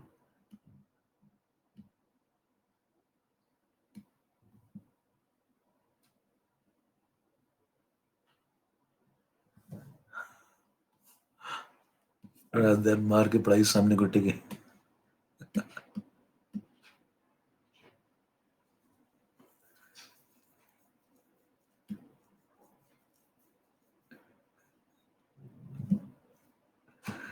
कभी कभी लोगों की रैंक इतनी ज्यादा जाती, कंप्यूटर वाला पैसे मांगने से इनकार कर देता है, कहता है आपसे मुझे सहानुभूति है। हाँ पता लगा, वहां पूछने के कितनी रैंक आई, मोल में रैंक बता रहे हैं, कह रहे 2 मोल रैंक आई मेरी, 2 मोल रैंक। ये मेरा जूनियर खिलौना है।